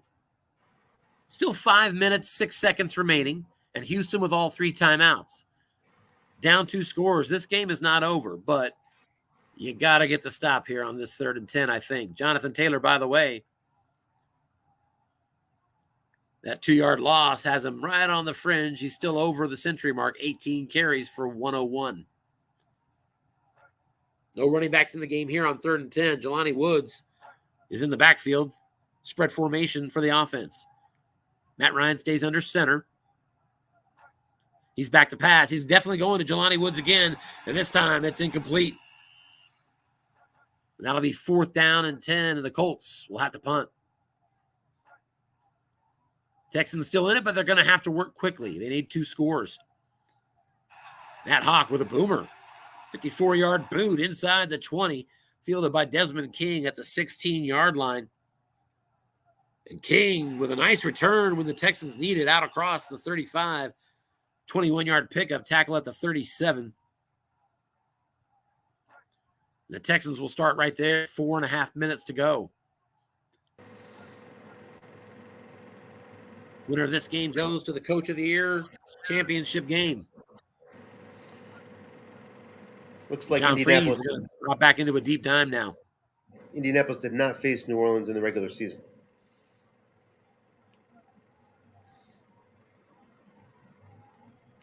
If that's what we have in our final. That's right. It looks like we will. So far, back to pass, short and incomplete. Trying to hit Nico Collins on the right side. Couldn't get him. It's tough to work here with that Indianapolis long pass card as it is. Ooh, it's tough. Yeah, you're facing the USFL's best pass defense, and you're facing it with 4 minutes left of the game, down 2 scores. And with a quarterback that's, not exactly good at protecting the ball in the first place, as his 3 interceptions today would indicate. Number 1 in yards, as you noted. Number 1 in TDs against. They've also given up the shortest long in the USFL this year.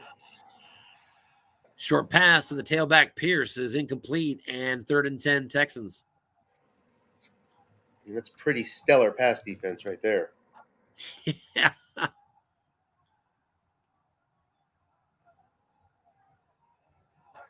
Held the Texans today to just 217 at this point. Spread formation, Burkhead is the tailback. Mills out of the shotgun.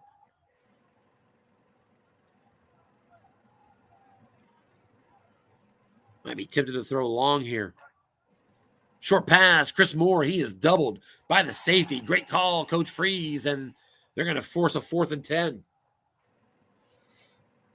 So many penalties avoided. So many X's have come up without a penalty.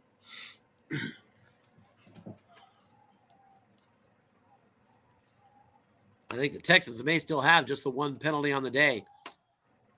But there are other kinds of mistakes, as their 5 turnovers might suggest. Do or die time for him here. 4th and 10 at the Houston 37. Spread formation. They'll keep Dameon Pierce, the tailback, in the game.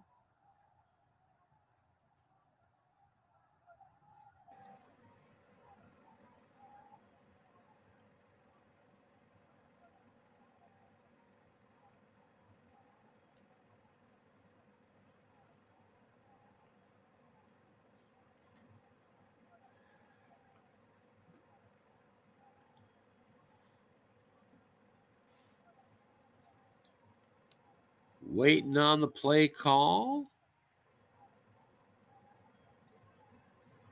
4th and 10. I get it, taking extra time, but also it might be a freeze. Here's the play call. Back to pass, looking short. Going to the tailback, Pearson. No good, incomplete. And with just 3:18 remaining, the Colts up by 2 touchdowns. They've taken over possession in Houston territory. And it looks like the Colts are about to advance to the Coach of the Year championship game. Taylor, a run up the middle for 3. Seeing both these teams today, Tim, what do you think about the matchup next week? Colts and Saints. Yeah, I did see both teams. I'm trying to remember that Saints game. It's been a while. I know they're pretty good defensively. Kamara's good. He's got that A-rated yak, but not quite as deadly as he has been in some years. It seems like it's going to be a real slogfest. A lot of small ball. And again, Keon Taylor, and he goes for 6 yards anyway. Colts 3rd and 1. Jonathan Taylor now fatigued after his 20th carry.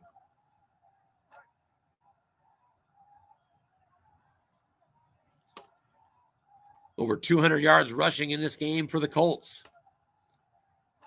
And they're going to go on to a full house set here on 3rd and 1.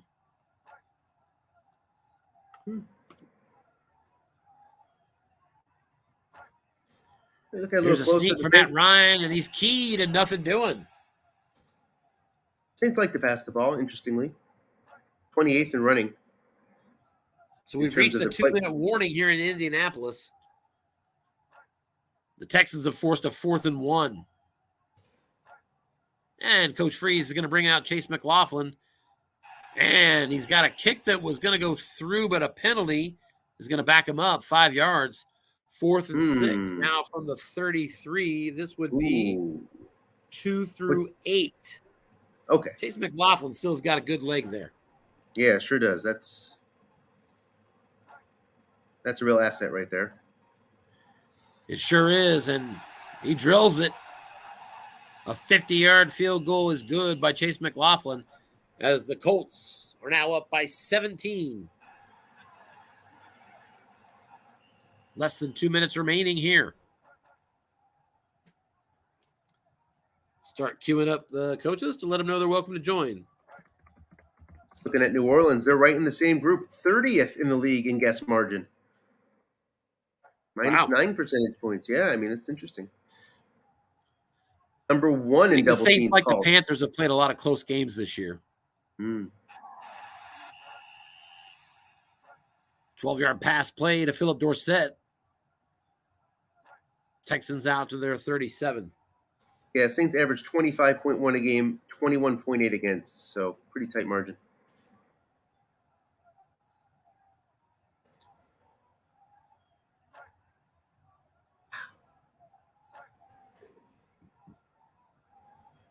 Mills back to pass, and he's got another completion.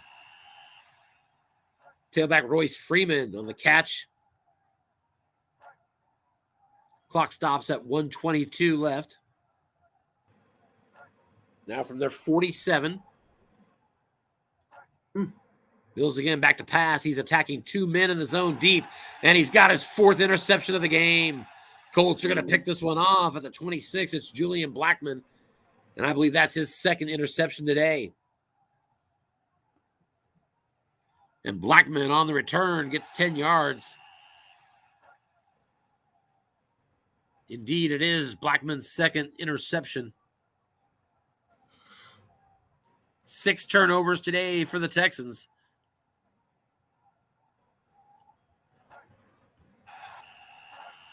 Nick Foles is in, and the Colts are in victory formation, taking a knee.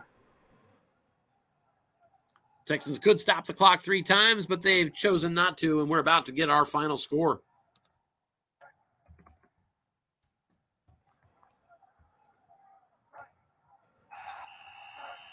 And one more time, Nick Foles to the ground with a knee.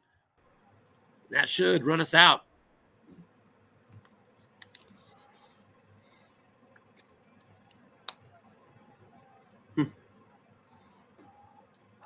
And indeed it does.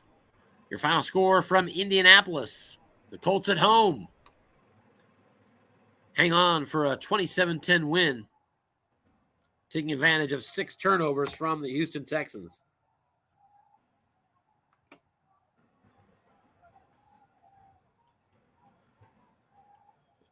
Well, I typed and invited the coaches, but I don't see my chat. I wonder.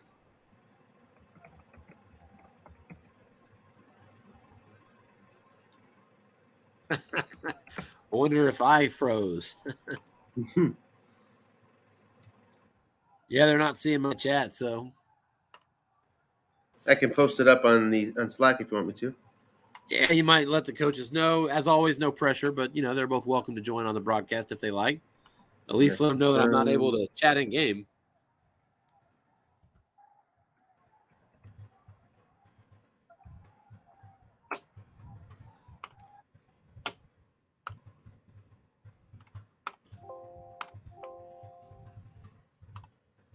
I've messaged them. Okay. All right. And New Orleans has some interesting stats. I mean, they're number 1 in dump-offs, meaning the percentage of the time they get them, they dominate their opponent in the amount of dump-offs they get. Led the league in dump-off margin. In margin, do you mean by yards or what's the margin? Opportunities, dump-off opportunities. They've had 78 on offense dump-offs versus defensively only giving up 38. Wow. Yeah, it's a lot of extreme stats. It's cool. It's nice when that you see that. For example, number 2 in the league, the opposing offense calls run.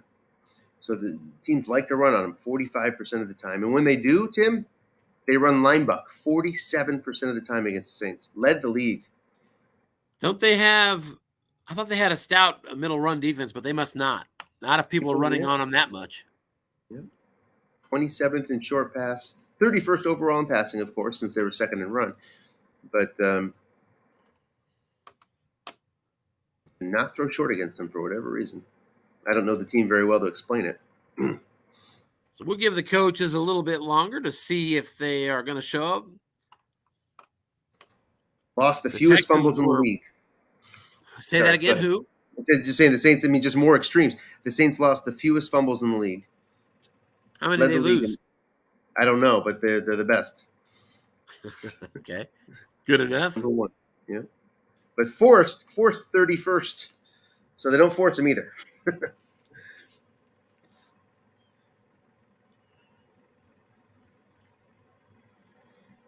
I love those stats that are the pure luck stats. Like what percentage of fumbles did you recover? Right? Nobody can control that. Yeah. Yeah, and it's not different from any team either. That's an area where the recovery is universal. Yep.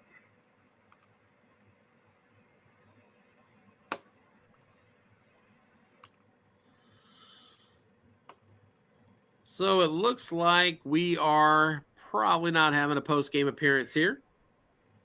And that's just fine. While we have you, Tim. Tonight, huh? Sorry, while we have you, your thoughts on the Chiefs tomorrow? Oh, man. It's right here, Anthony. Right there. My thoughts are that the analysis that I watched this week was pretty clear that Baltimore is a much tougher team than I thought they were. So it's a bigger hill to climb than I thought. But, welcome, John. Let me finish my thought. But I've seen Mahomes win a lot of games at the end against teams that were technically better. And so I think the Ravens are better, but history tells me that I expect to walk away just with my hands in the air, knowing he did it again. That's just what I And we know expect. John will have an opinion on this too, other than the game he just played. Because John, you had that great post last week. But 4 points seems like a lot of points for a line. It seems to me like it's going to be a last possession sort of game. I'd be surprised if it wasn't. Well, if you saw the notes about people coming out of the game and people coming into the game, so there's been a change on the offensive line for the Chiefs. Yeah, it's a big one. Joe Thuney is so valuable. He's actually, I'm not, just so you know, we're not worried about Allegretti, who replaces him, so much in his position, because Allegretti is an exceptional backup lineman. He could start on probably half the teams out there. What we're more worried about is on the outside.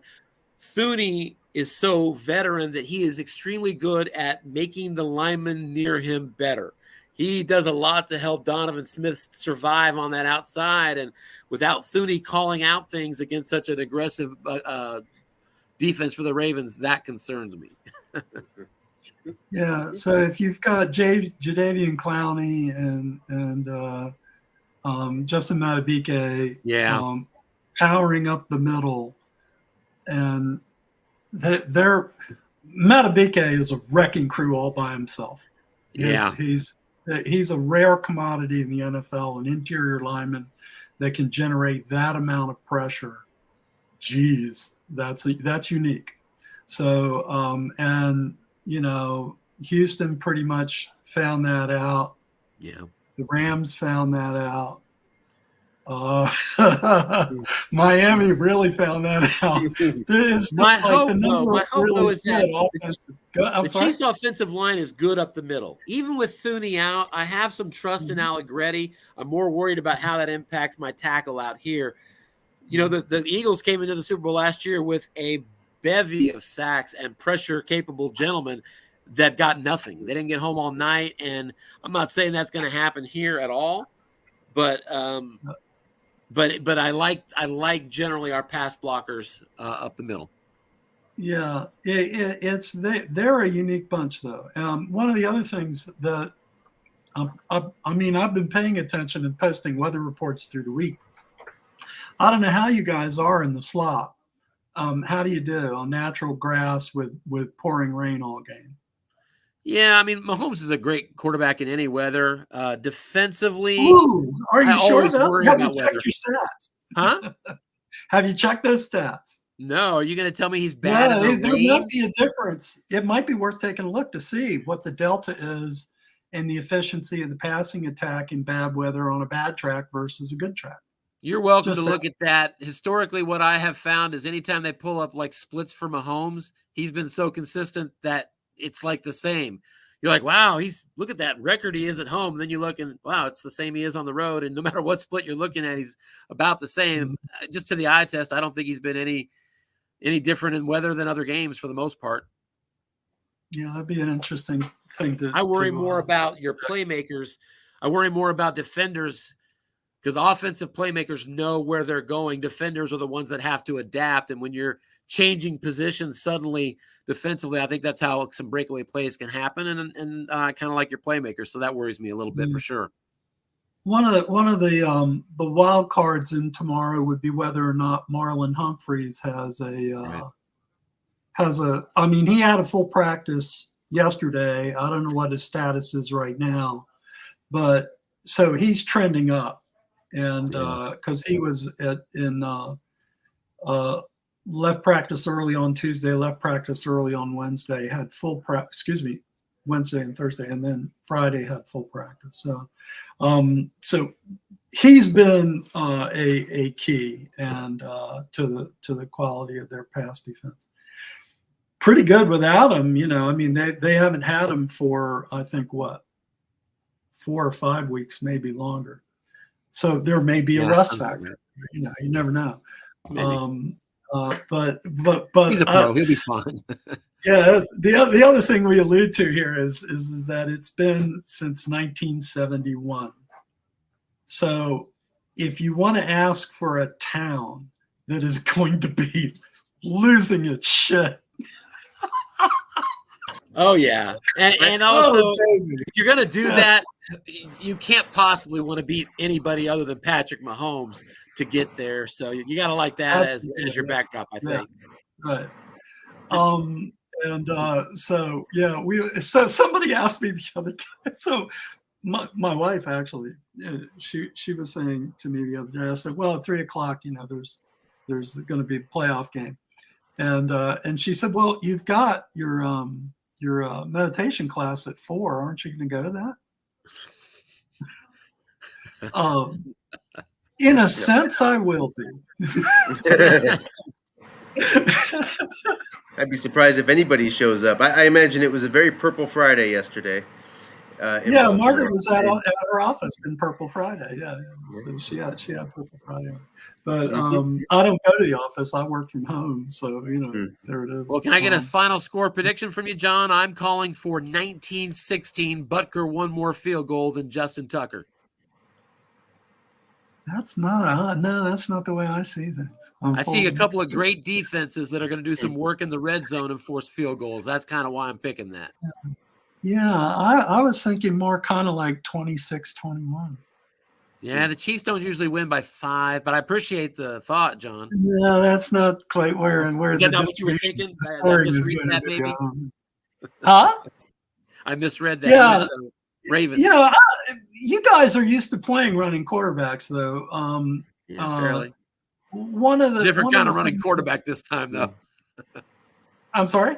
It's a very different kind of running quarterback. Allen and Jackson are so different to me because one relies more on his physicality, and the other more on his elusiveness, and so it's very different.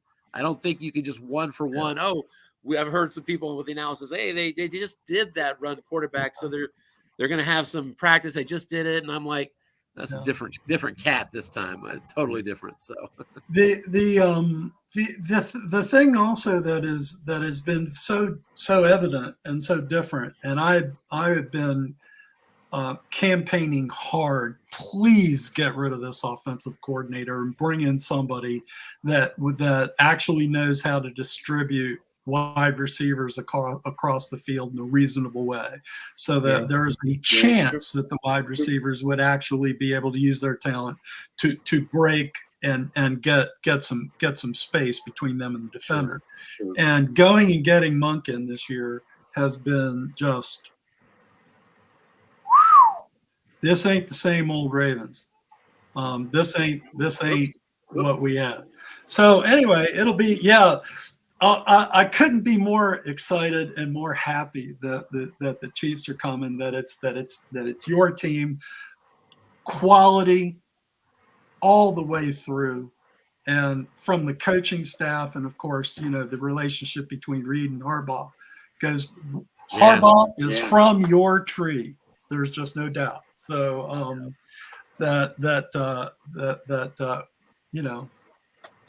now the funny thing is that tree, he's now become such a substantial branch on it that his staff is starting. I mean, I don't have Mike McDonald. I think the odds are he's going to be gone. And McDonald has been a scary freaking genius on. You think Harbaugh's going to be gone? Is that what I heard you say? No, McDonald. Mike McDonald. Yeah. Okay. The defensive coordinators, I think the odds of him being with us next year are slim. Yeah. Especially if he gets us to the Super Bowl. Yeah. Listen, I need to cut it off. I need to go, guys. I haven't seen my wife in about 4 or 5 hours on a doubleheader. But seriously, congratulations, John, to you. You're on to the Coach of the Year final. Any thoughts about playing the Saints? I haven't looked. I didn't play them in the regular season. Haven't really followed them. That. Need to dig in and find out all about that, and will but if you were wondering how we got a reasonably highly rated pass defense this year, you more or less saw it in that game. I call pass a lot. Yep. Yeah, I made a note of that at some point. I didn't look deep in the numbers, but I'm sure I think I said part of the formula is probably a high propensity for calling a pass defense, and so I'm sure that you have. Pretty much. Anthony probably has those numbers on the top of his head. Yeah, 87% of the time. 87%, which would be third in the league in calling pass. Yeah, third in the league. Yeah. Hey, when you got highly rated people, but your weakness is the numbers on the card. I got a lot of numbers in the short pass column, and that it makes sense to do that and try and suck up as much of the of the run as you can. But yeah, that was it. So the game that was just played as a final note was the complete opposite, the flip of the last game of the season that we played against the Texans. Oh yeah. Yeah. I was in exactly the same boat that Rudy was in my last game against him of the season when he blew me out, and he actually handled it much better than I did. But I mean, everything I did in that game in the last game of the season turned out badly. Everything was horrible. Fumbles, I think I threw 5 interceptions. It was ghastly. It was really bad. So well, he gave you 6 turnovers tonight, and that proved to be the difference. And you're on to the championship game. So keep me posted on the start time, and we'll look to cover it. Very good, sir. Thank you, and congratulations on a good season. Thank you so much. Woo! And looking forward to tomorrow. Go Chiefs tonight. Go Chiefs tomorrow, I mean. Got 2 Baltimore boys. Go Chiefs tonight. I think you had that right the first time there, pal. Yeah, well, go out and drink lots of beer tonight, Chiefs. My quarterback has a way, and so I just it doesn't matter who we play. You got to beat me. We got to see it. That quarterback looks really good, so he has a way of elevating the team in the important moments. I hope he does it one more time.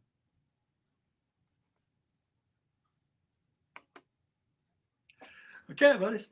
See you all right, guys. Have a good night. All right. Good night, everybody. All right, everybody. We're closing out here. That's the end of our broadcast, and we will have one more game tomorrow morning.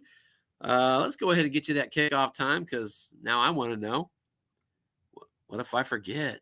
All right, let's take a look. Where is it? There it is. Rescheduled tentatively for 8:30 Eastern, so 7:30 a.m. You're not scaring me at all with that kickoff time. I'll see you at that time as the USFFL rolls on with more postseason action.